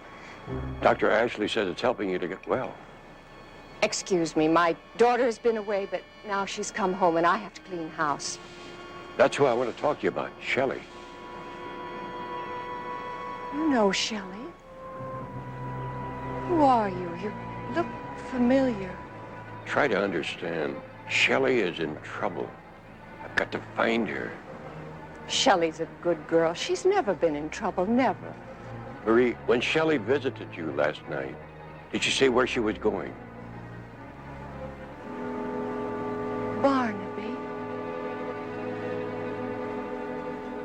Barnaby. Yes. When Shelley was a little girl, the other children used to tease her because she didn't have a father like they did. I used to tell her that wasn't true. Of course she had a father. The dearest, kindest man any little girl could ever hope for. But that was a lie. It was cruel of you to go away and never come back. Where is Shelley now? It's important. Shelley! Shelley! Dear, that girl just doesn't listen anymore. Marie, try to think. When Shelley's frightened, scared of something, is there some special place or person that she goes to? Oh, yes. Where is that? She comes home. To me. Mr. Jones, there's a call for you. You can take it right here. Hello? Barnaby, I'm at Ginger Halston's place. Turns out that the guy we're looking for is her boyfriend. His name is Tony Bridger. Did she say where he is? Well, from what I can gather, he's on his way to San Pedro looking for Shelley. Does he know where Shelley lives? He's going to find out soon enough. He tore out the page in the phone book with all the Barrett names on it. Call Biddle, then meet me there. Fortunately, Shelley's not home, but if Bridger shows up, I'm going to give him a warm welcome. Of course Shelley's home. Where else would she be? Shelley! Come down here. Your father wants to see you. Is Shelley upstairs? Didn't you ask me where she goes when she's frightened? Yes, but... the attic? It's her special place. She always goes there when she's afraid.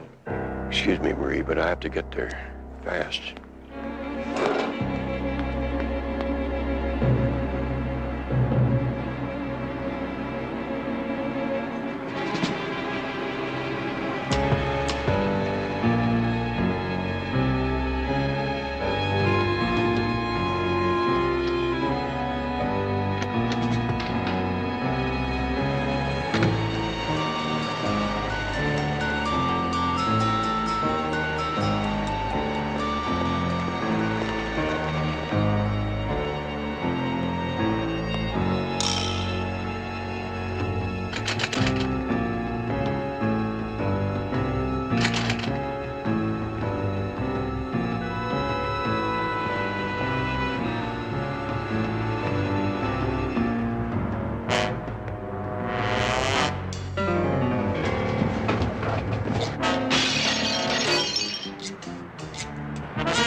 Shelley? Now, look, darling. I just want to talk to you.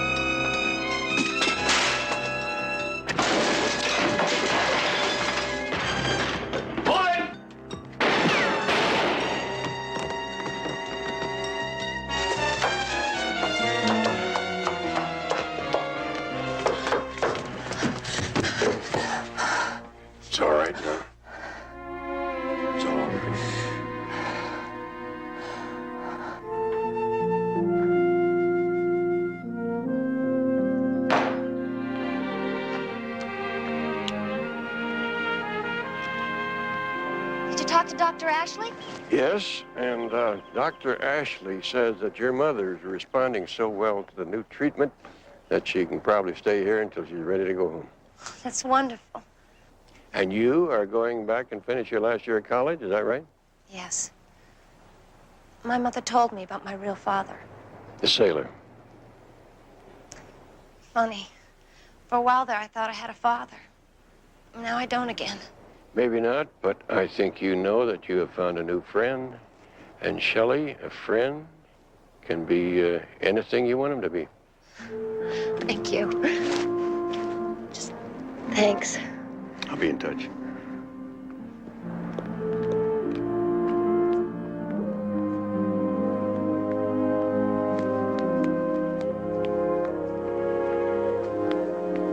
Barnaby, how'd it go?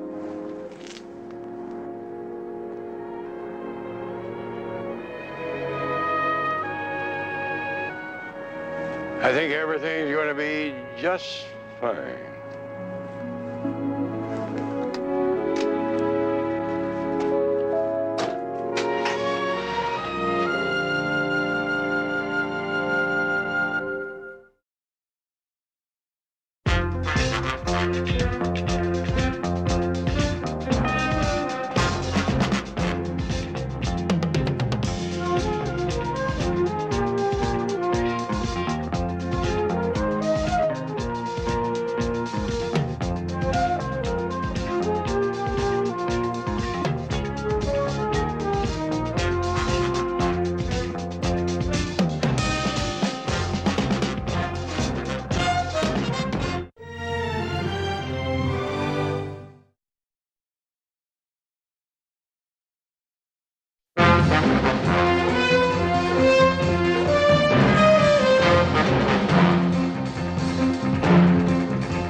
Barnaby Jones, starring Buddy Ebsen.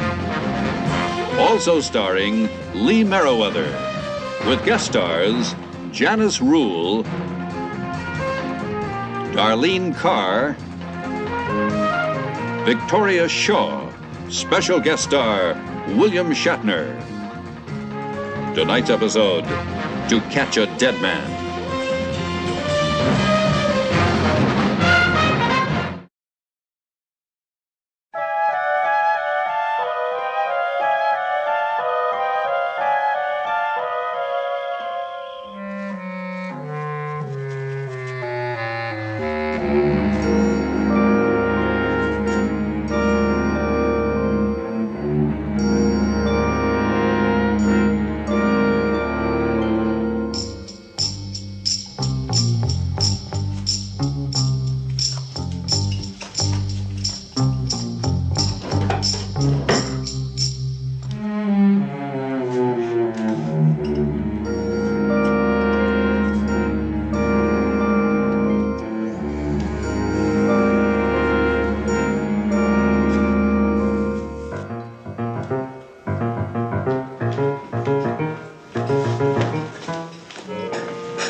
Going to Catalina.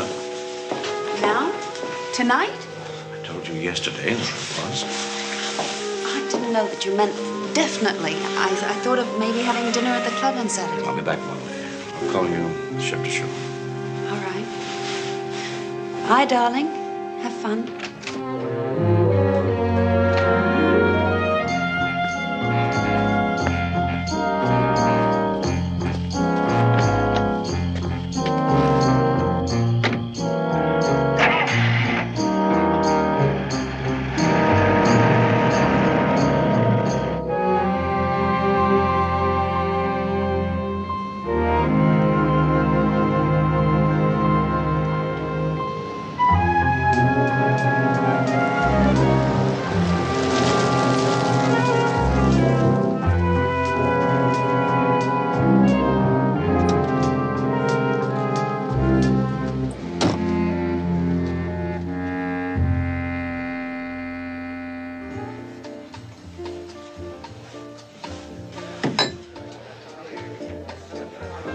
Evening, Mr. Carlyle. Scotch? Going out tonight? Catalina. Oh, funny. I never been to Catalina. I mean, there it is, just 34 miles away, but I never been there. Been to Hong Kong on a package tour once, but I never been to Catalina. Is there a Mr. Carlisle here? Yes, that's me. Telephone. Thank you.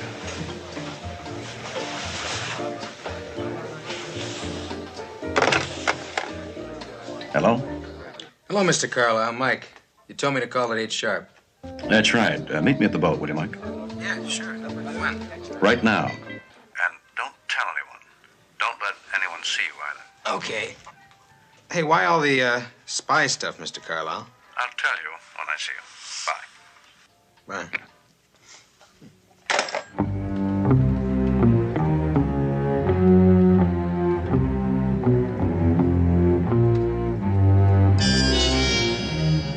Hi, Mr. Carlisle. Oh, hello, George.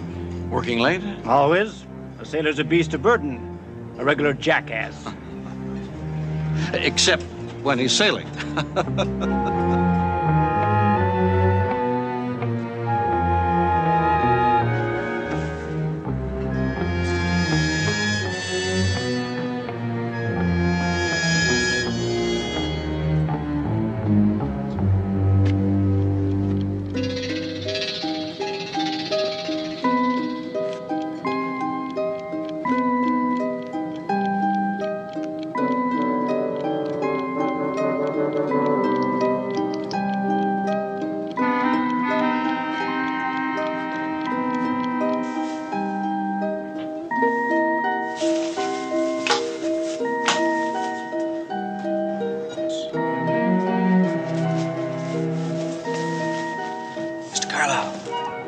No one saw me. I came by digging.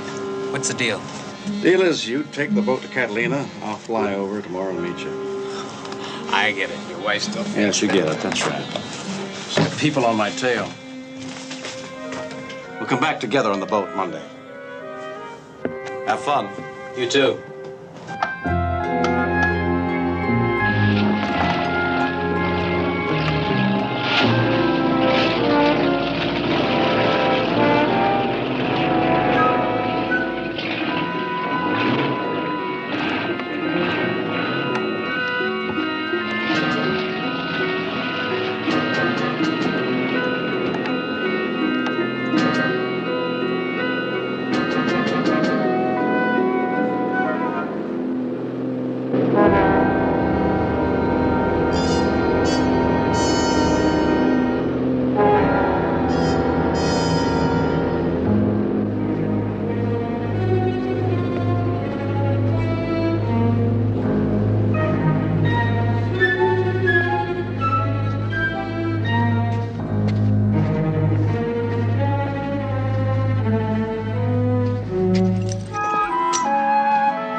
I lost my boyfriend, Mr. Jones.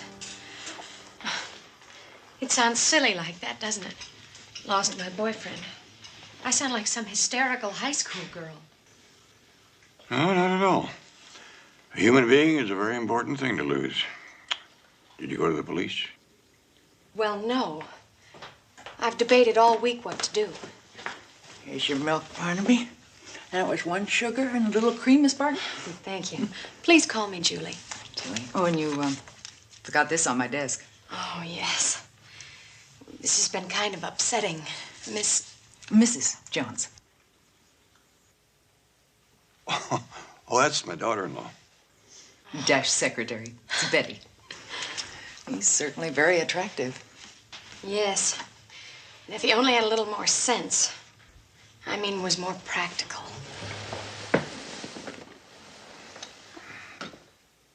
You were going to tell me why you couldn't go to the police about your Mike Hartney. Well, I guess I'd better start at the beginning. Or what's important. Well, what's important is that Mike has really disappeared. Usually I wouldn't worry about that so much because Mike has gone a lot. He crews on boats sometimes. Ensenada, Transpac race, like that.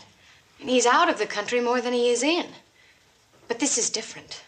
He isn't crewing on any boat now because he always tells me. About the police was the question. Well, this time I know why he's hiding. That check. A bad check for $600. I don't understand.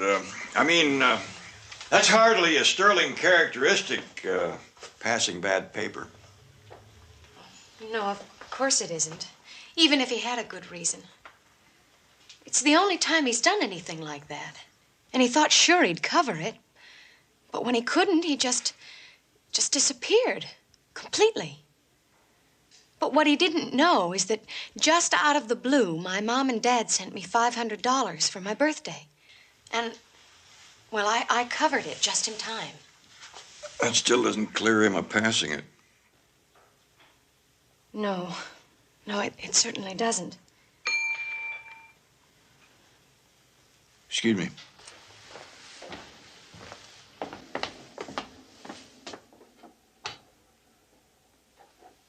Most detectives send their lab work out, I guess. Sorry about the interruption. You were saying? I'm botching this all up. I'm making Mike sound so terrible. You must think... Well, he's not that way at all. You really care about this, Mike? That's pretty obvious, isn't it? And you think maybe he's gone for good this time? Well, if somebody doesn't find him to tell him I covered the check, I do. What's his address? Is this it? You will help, then? I'll look into it for you. Oh, thank you. Now, I guess I better get started. That is, if you're finished with your coffee. Oh, yes, I have. Well, thanks for everything. I feel so much better now. I just know you'll find Mike. Well, let's hope so. Bye, Julie. We'll be in touch.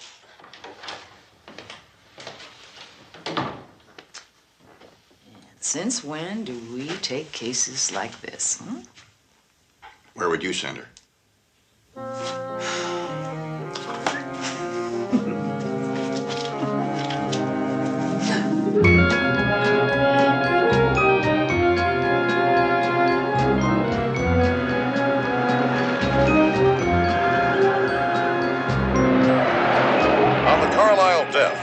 The Coast Guard has called off its search for millionaire sportsman Philip Carlisle. The body, they say, will probably never be found due to strong currents and evidence of blue shark in the area.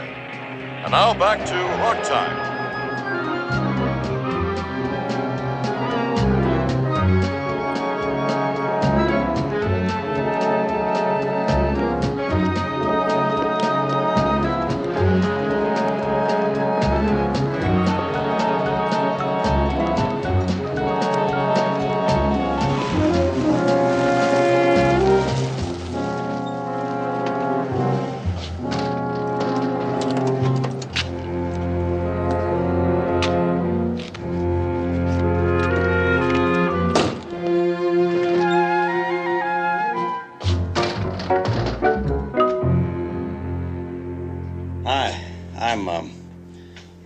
Williams.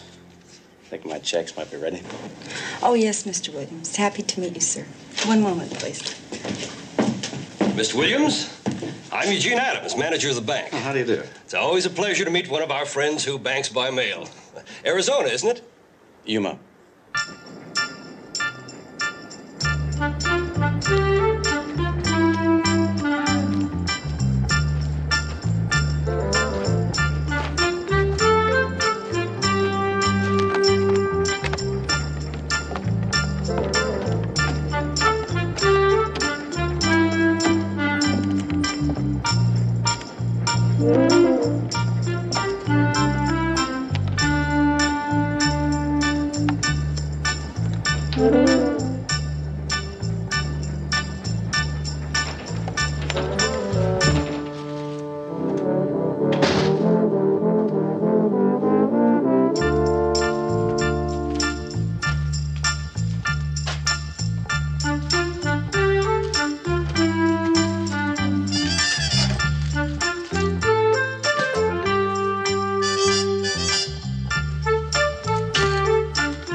Hey! Meet Freddie Williams from Yuma, Arizona. Howdy, Freddie. I'm Diana Stewart from Los Angeles. Oh, darling, I don't know whether I like this naked face look or not. I don't know which is sexy. What fun finding out, huh? Oh, what a feeling. I'm Fred Williams, a whole new man. I get another shot at it. Hey, little doggy, why aren't we drinking? Huh? I don't know. Oh, honey, just a second. Look what I got for you. Oh, darling. How beautiful. Now we're Indians, living off the land. Oh, rich Indians. I love it. Oh, that's heaven. And then what? And then we relax, we goof off, we fish, we make love. Do you have any trouble with the passport? No trouble whatsoever. I got them from the same friendly neighborhood passport supplier that sold us all our other IDs. Good.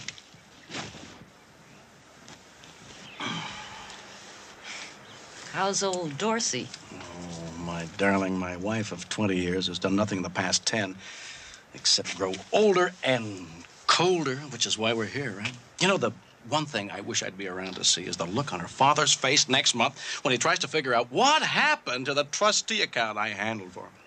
And on Dorsey's, when she realizes how I milked all our assets. But passports. Passports. When do we get to use them? That's what I want to find out. That's when. When everything dies down, we'll snuggle in here for 3 or 4 months, out of sight.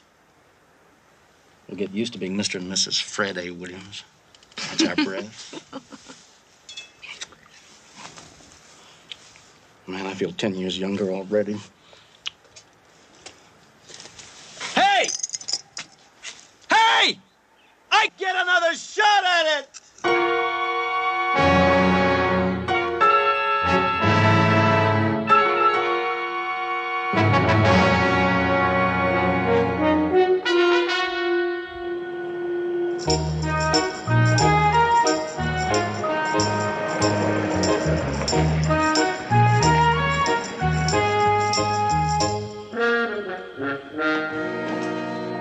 Mike Hartney, of course I know him. He and my husband were old drinking buddies. Mike had a little talent too, you know. Painting. Did Mike actually work for your husband? Oh, the Mikes of this world don't actually work, Mr. Jones. He did odd jobs. Oh, that's fine, Roger.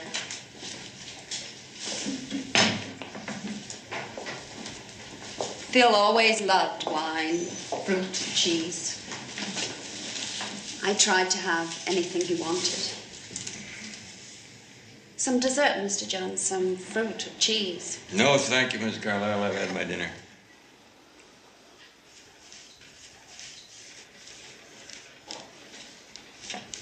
That's a tricky little gadget, isn't it? Oh, Phil loved gadgets. Expensive gadgets, expensive cars, expensive boats. Look what it got him. Oh, I beg your pardon, Mr. Jones. You came about Mike Hartney.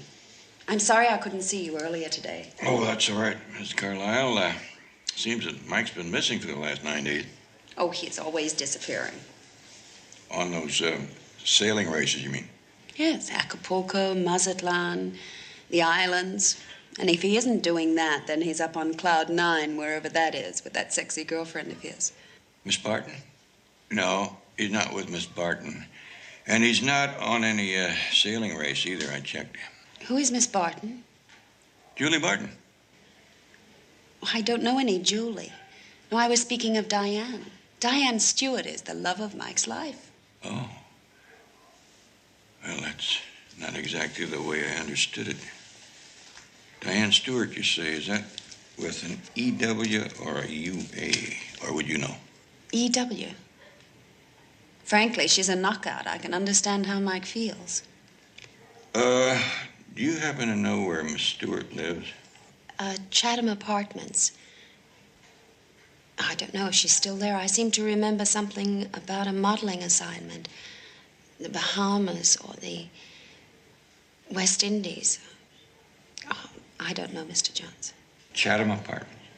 Yes, below the strip on Doheny.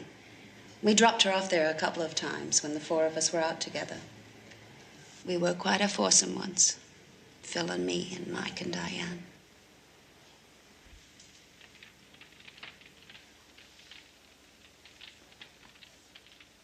Hey, you know what? The Greek islands look great. Remote, but not too remote. And Athens is a real city. Forget Athens.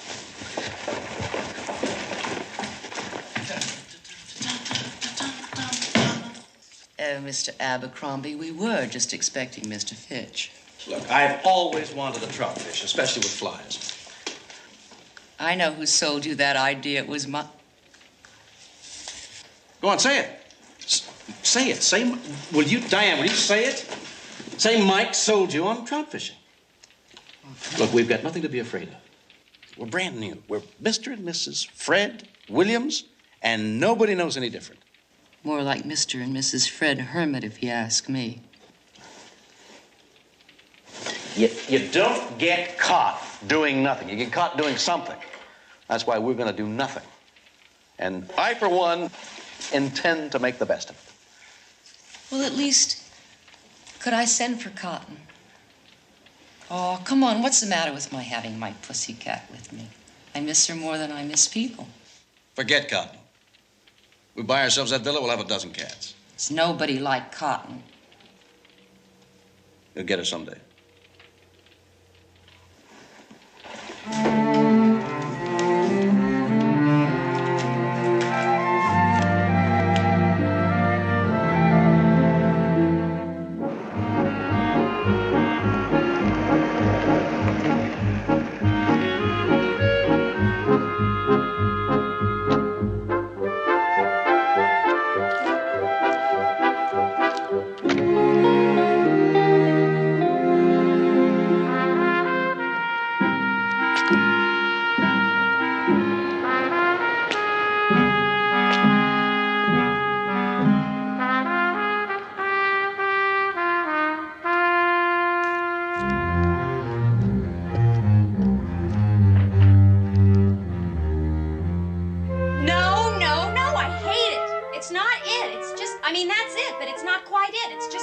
too dark.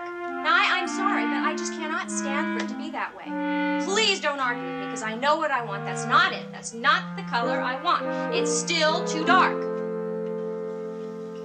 I beg your pardon, but is this or was this Diane Stewart's apartment? I don't know. Diane somebody. Her lease ran out, and I took over. I'm Billy Thompson. How do you do? Hi. Do you know where Diane went? Nope, I don't know. I haven't the faintest idea. I wish I did, because I don't know if she wants all that junk she left out there or not. Say, you can help us. Come here. Is this robin's egg blue? I know it is. I'm asking him. Well? I'd say powder blue. See? See what? Powder blue is closer to a robin's egg blue than your sky blue. Oh, I can see it in my mind, but I can't explain it. Come on, get some yellow in that. I think that'll do it. Yeah, yellow.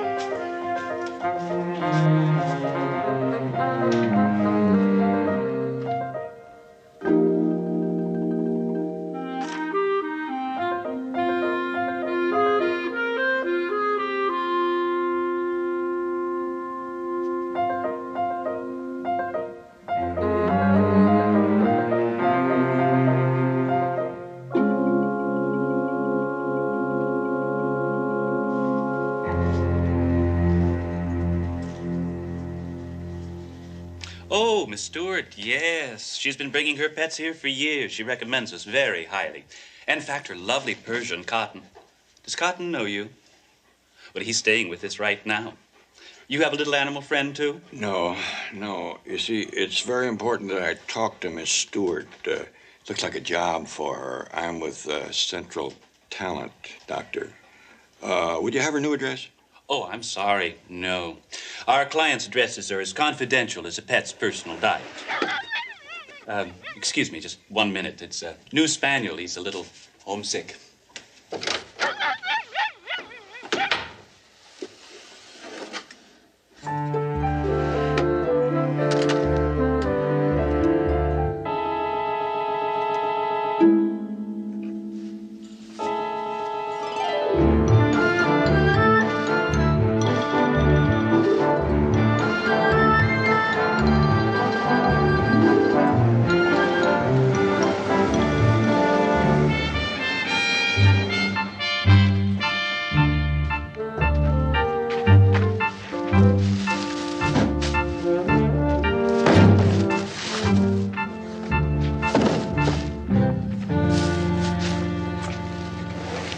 Afternoon. Hi. My grandfather will be back in half an hour. You need a trout fishing license. That's the best idea I heard all day, son, but it's gonna have to wait. I'm looking for a relative of mine. I wonder if maybe you might have seen her around here lately. Who? What's her name? Her name's Diane Stewart. Miss Stewart. That name doesn't ring any bells. But I sure know her. That's who I'm looking for. That's Mrs. Williams. Mrs. Fred A. Williams. They took the Bentley house up by the lake. Mrs. Fred A. Williams. I could retire if I could just get Mrs. Williams' makeup concession. Her name is Mrs. Williams. Yeah. She buys it all. Shampoo, powder. Bought every jar of Nocturnal Miracle Massage. The last tube of Angel Drops. She asks us for stuff I don't even know what it's for. You know where Mrs. Williams lives? Sure.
good practice to catch a bushfish once in a while.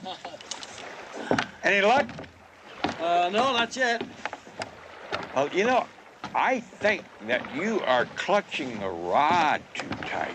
Huh? You got to keep your wrist loose, relax, take it easy. Your thumb should go right in line with the rod here. Mm-hmm. Then center it on a target. Try it again. Hey, that's pretty You see? good, yeah. One thing you got to remember about fly casting, you're casting the line, not the fly.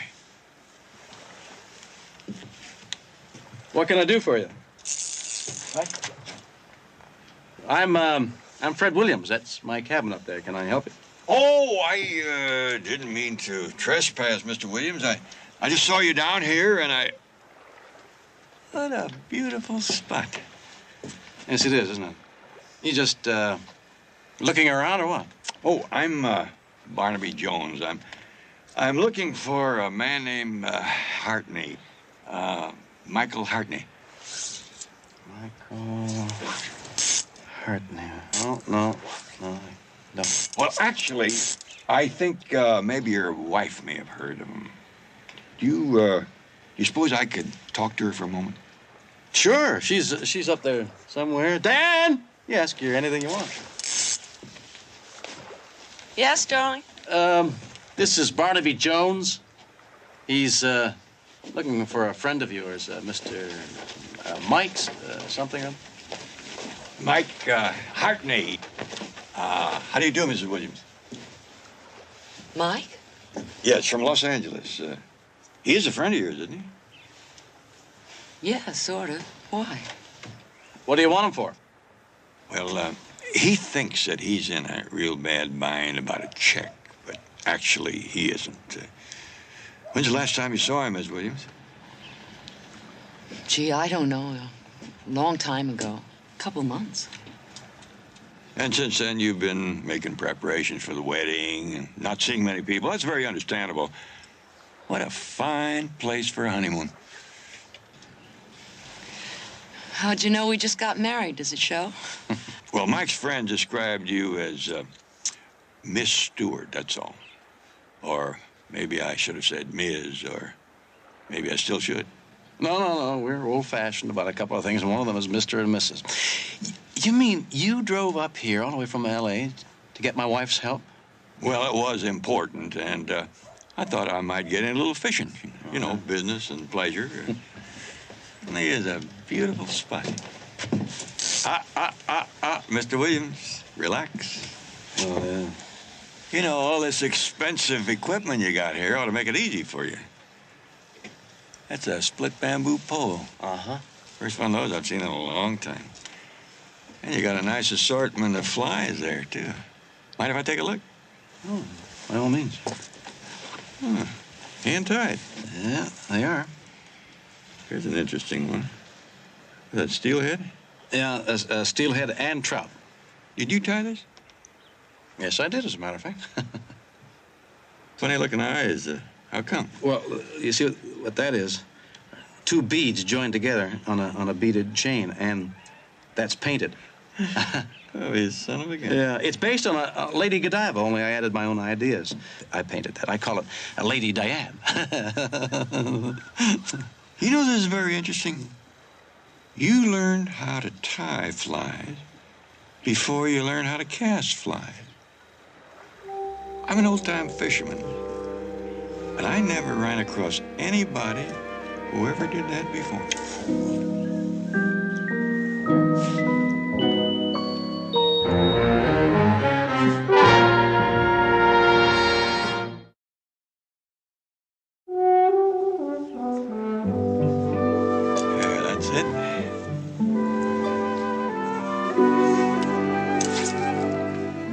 You're getting it?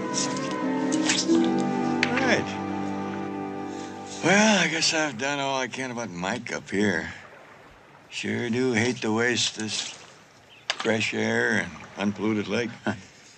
Say, you wouldn't happen to have some extra tackle I could borrow, would you? I forgot mine. Yeah, up on the back porch. Thanks.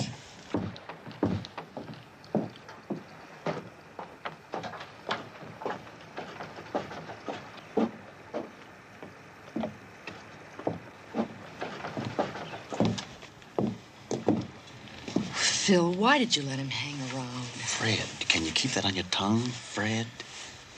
It's all backfired.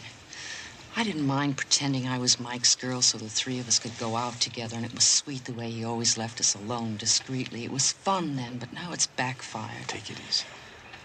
The guy's a troubleshooter for the bank, that's all. He's not here to tell Mike he's in the clear. He's looking for Mike because Mike bounced a check, that's all. Listen, I've got an idea. What?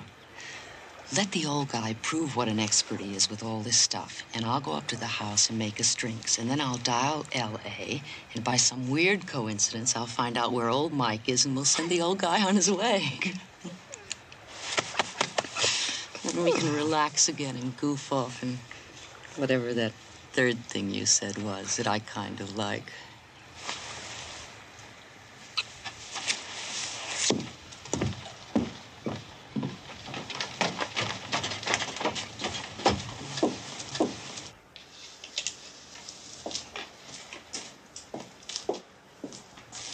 Would you like something cool to drink? Yes, thank you. Some milk. To each his own.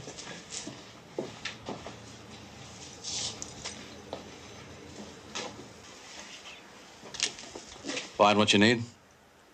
You got some mighty fine tackle here. Thank you. It's mostly ocean tackle, though. I see by your license plates you're from Arizona. Right. Well, it's a long way from salt water. Oh, not so far from Yuma. You know, there's the Sea of Cortez, Gulf of California. Oh, that's right. Down below Nogales there. Big marlin. Guess what? I called my girlfriend in Beverly Hills. She ran into Mike down at the marina. I mean, she just mentioned it. I didn't even have to tell her you were looking for him. No! You see, my girlfriend's boyfriend, he's part of that bunch who put the getaway in dry dock. They're scraping the hull. Mike's working every day. That's great. I hoped I'd get lucky up here, but I never figured I'd get this lucky. The getaway, you see. Yeah. Well, Mr. Williams, I guess I'll have to take a rain check on your tackle there. Sure hate to leave this place.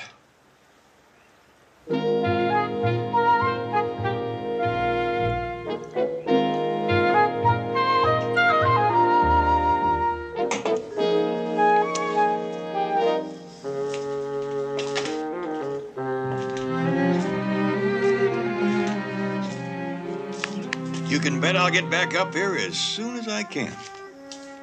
Have a good trip, Mr. Jones. Bye. Thanks again. And remember, your thumb points to the target.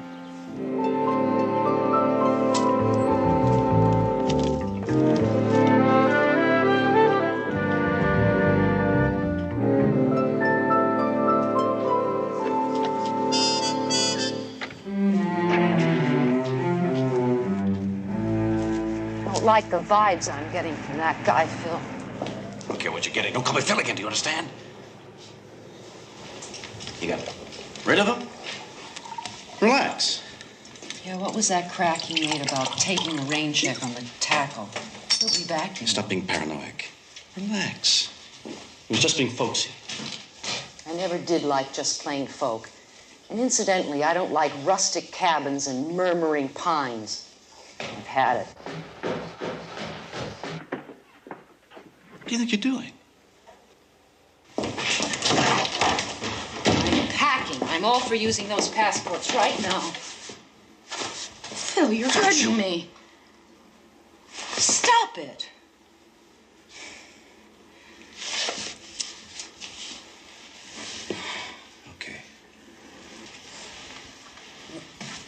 Okay.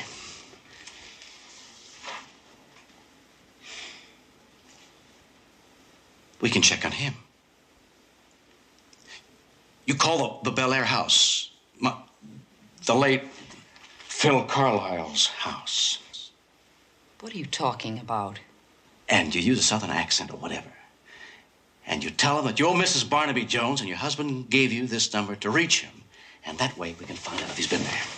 Sure. Area code 213-459-1082. I remember the number I was never allowed to use.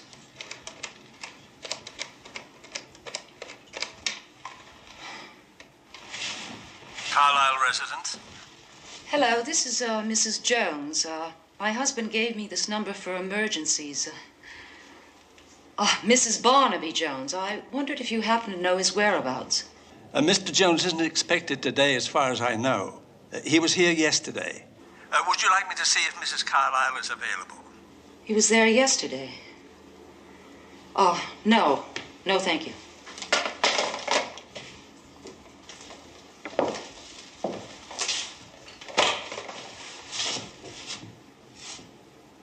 How did Jones know you were here? Dorsey doesn't know about this place. I haven't the vaguest idea of getting out of here. People who run get chased. We're safe. Who knew you were here? Nobody. You mean nobody? You know I can see every wheel in your head clicking. I didn't. How did he trace you here? I didn't tell anybody. Except? Just in case of emergency, if Cotton got sick, the vet, but just the mailing address. The cat. How can you be so damn stupid? I'm not so stupid as to stay here, and you're not going to stop me. Fred! Diane, honey, just a minute, please, don't. I'm sorry. I know. Nobody stops you when you really mean it. Can they? Honey, please, don't. Honey, don't. Stop that. Honey, I'm sorry. You're sensational when you're like this. You are.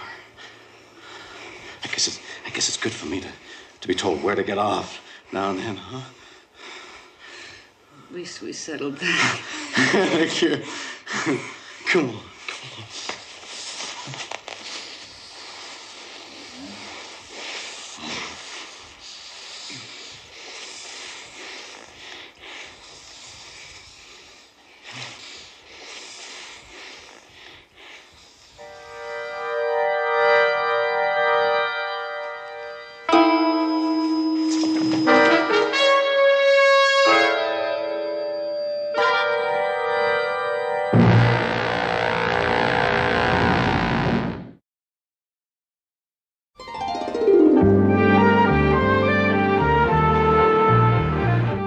Barnaby, I checked Marina Del Rey. There just isn't a boat named the Getaway berthed there at all.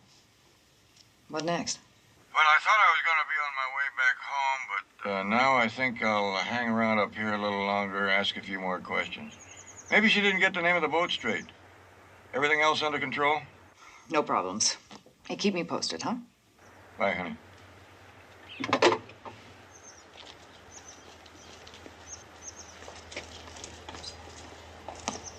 She took 15 6/10, sir.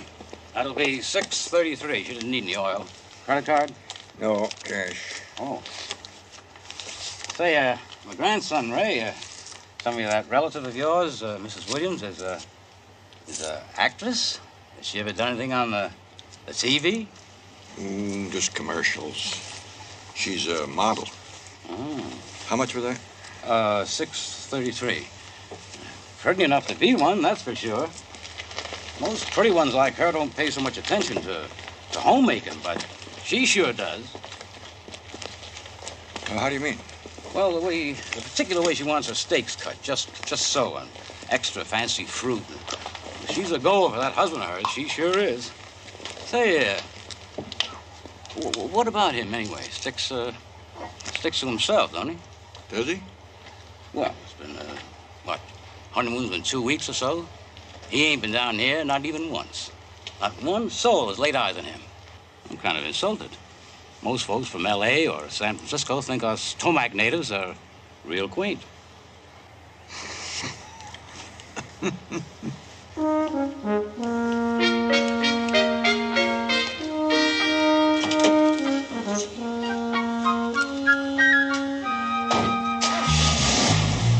Back soon now. Safe trip.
Be there in a minute.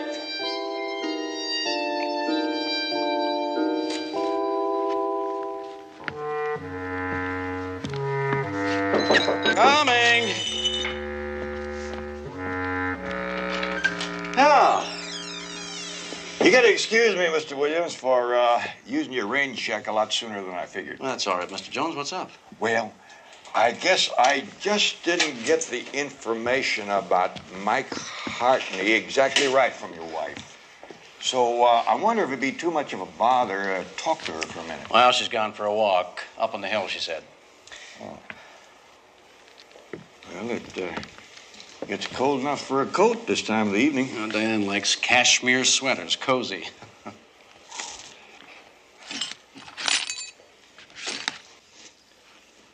Looks like somebody's been practicing fly casting in the living room. Yeah, it looks like it, doesn't it? I don't want to intrude, but would it be all right if I waited around to see Mrs. Williams when she comes back? Frankly, Jones, I was going to have some cheese and wine and then hit the sack for a while until she comes back. This altitude kind of gets you,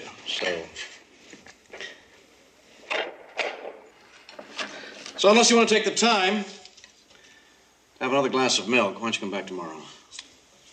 Does it make it taste better when you slice it fancy like that? As a matter of fact, it does. Tomorrow, you say. Then I could see the both of you tomorrow? Probably. Okay, let's let it stay that way then. In case you run across anybody who might need an office like mine. Oh, sorry, I gave you the wrong one here. Fingerprints? Funny you should say that, Mr. Williams. Oop. Oh, I guess it's not so funny after all, Mr. Carlyle. You follow the trail pretty well. From Bel Air to a cabin in the woods. Outside. I keep my eyes open. Be amazed at what you can see. Funny little fish and flies made by a man who's missing. Fancy little doodads for cutting up fruit. Back door. Gonna be messy killing me, Mr. Carlyle.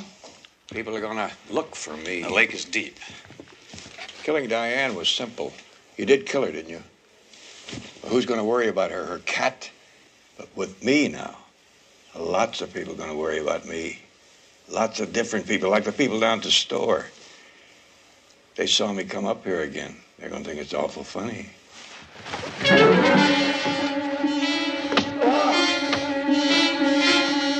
right, hands up against the wall.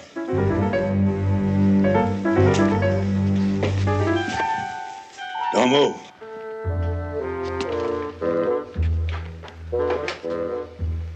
Operator, get me the police.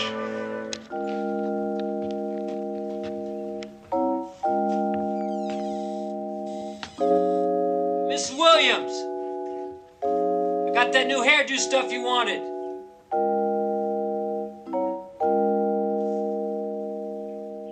Mighty fine plan, Mr.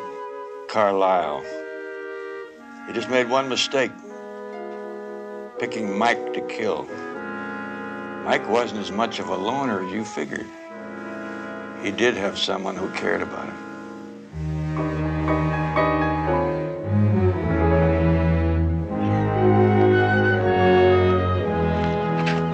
I loved him.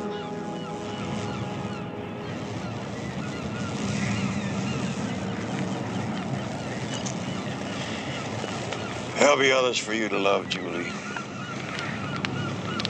I guess so. You're very young. I feel awfully old.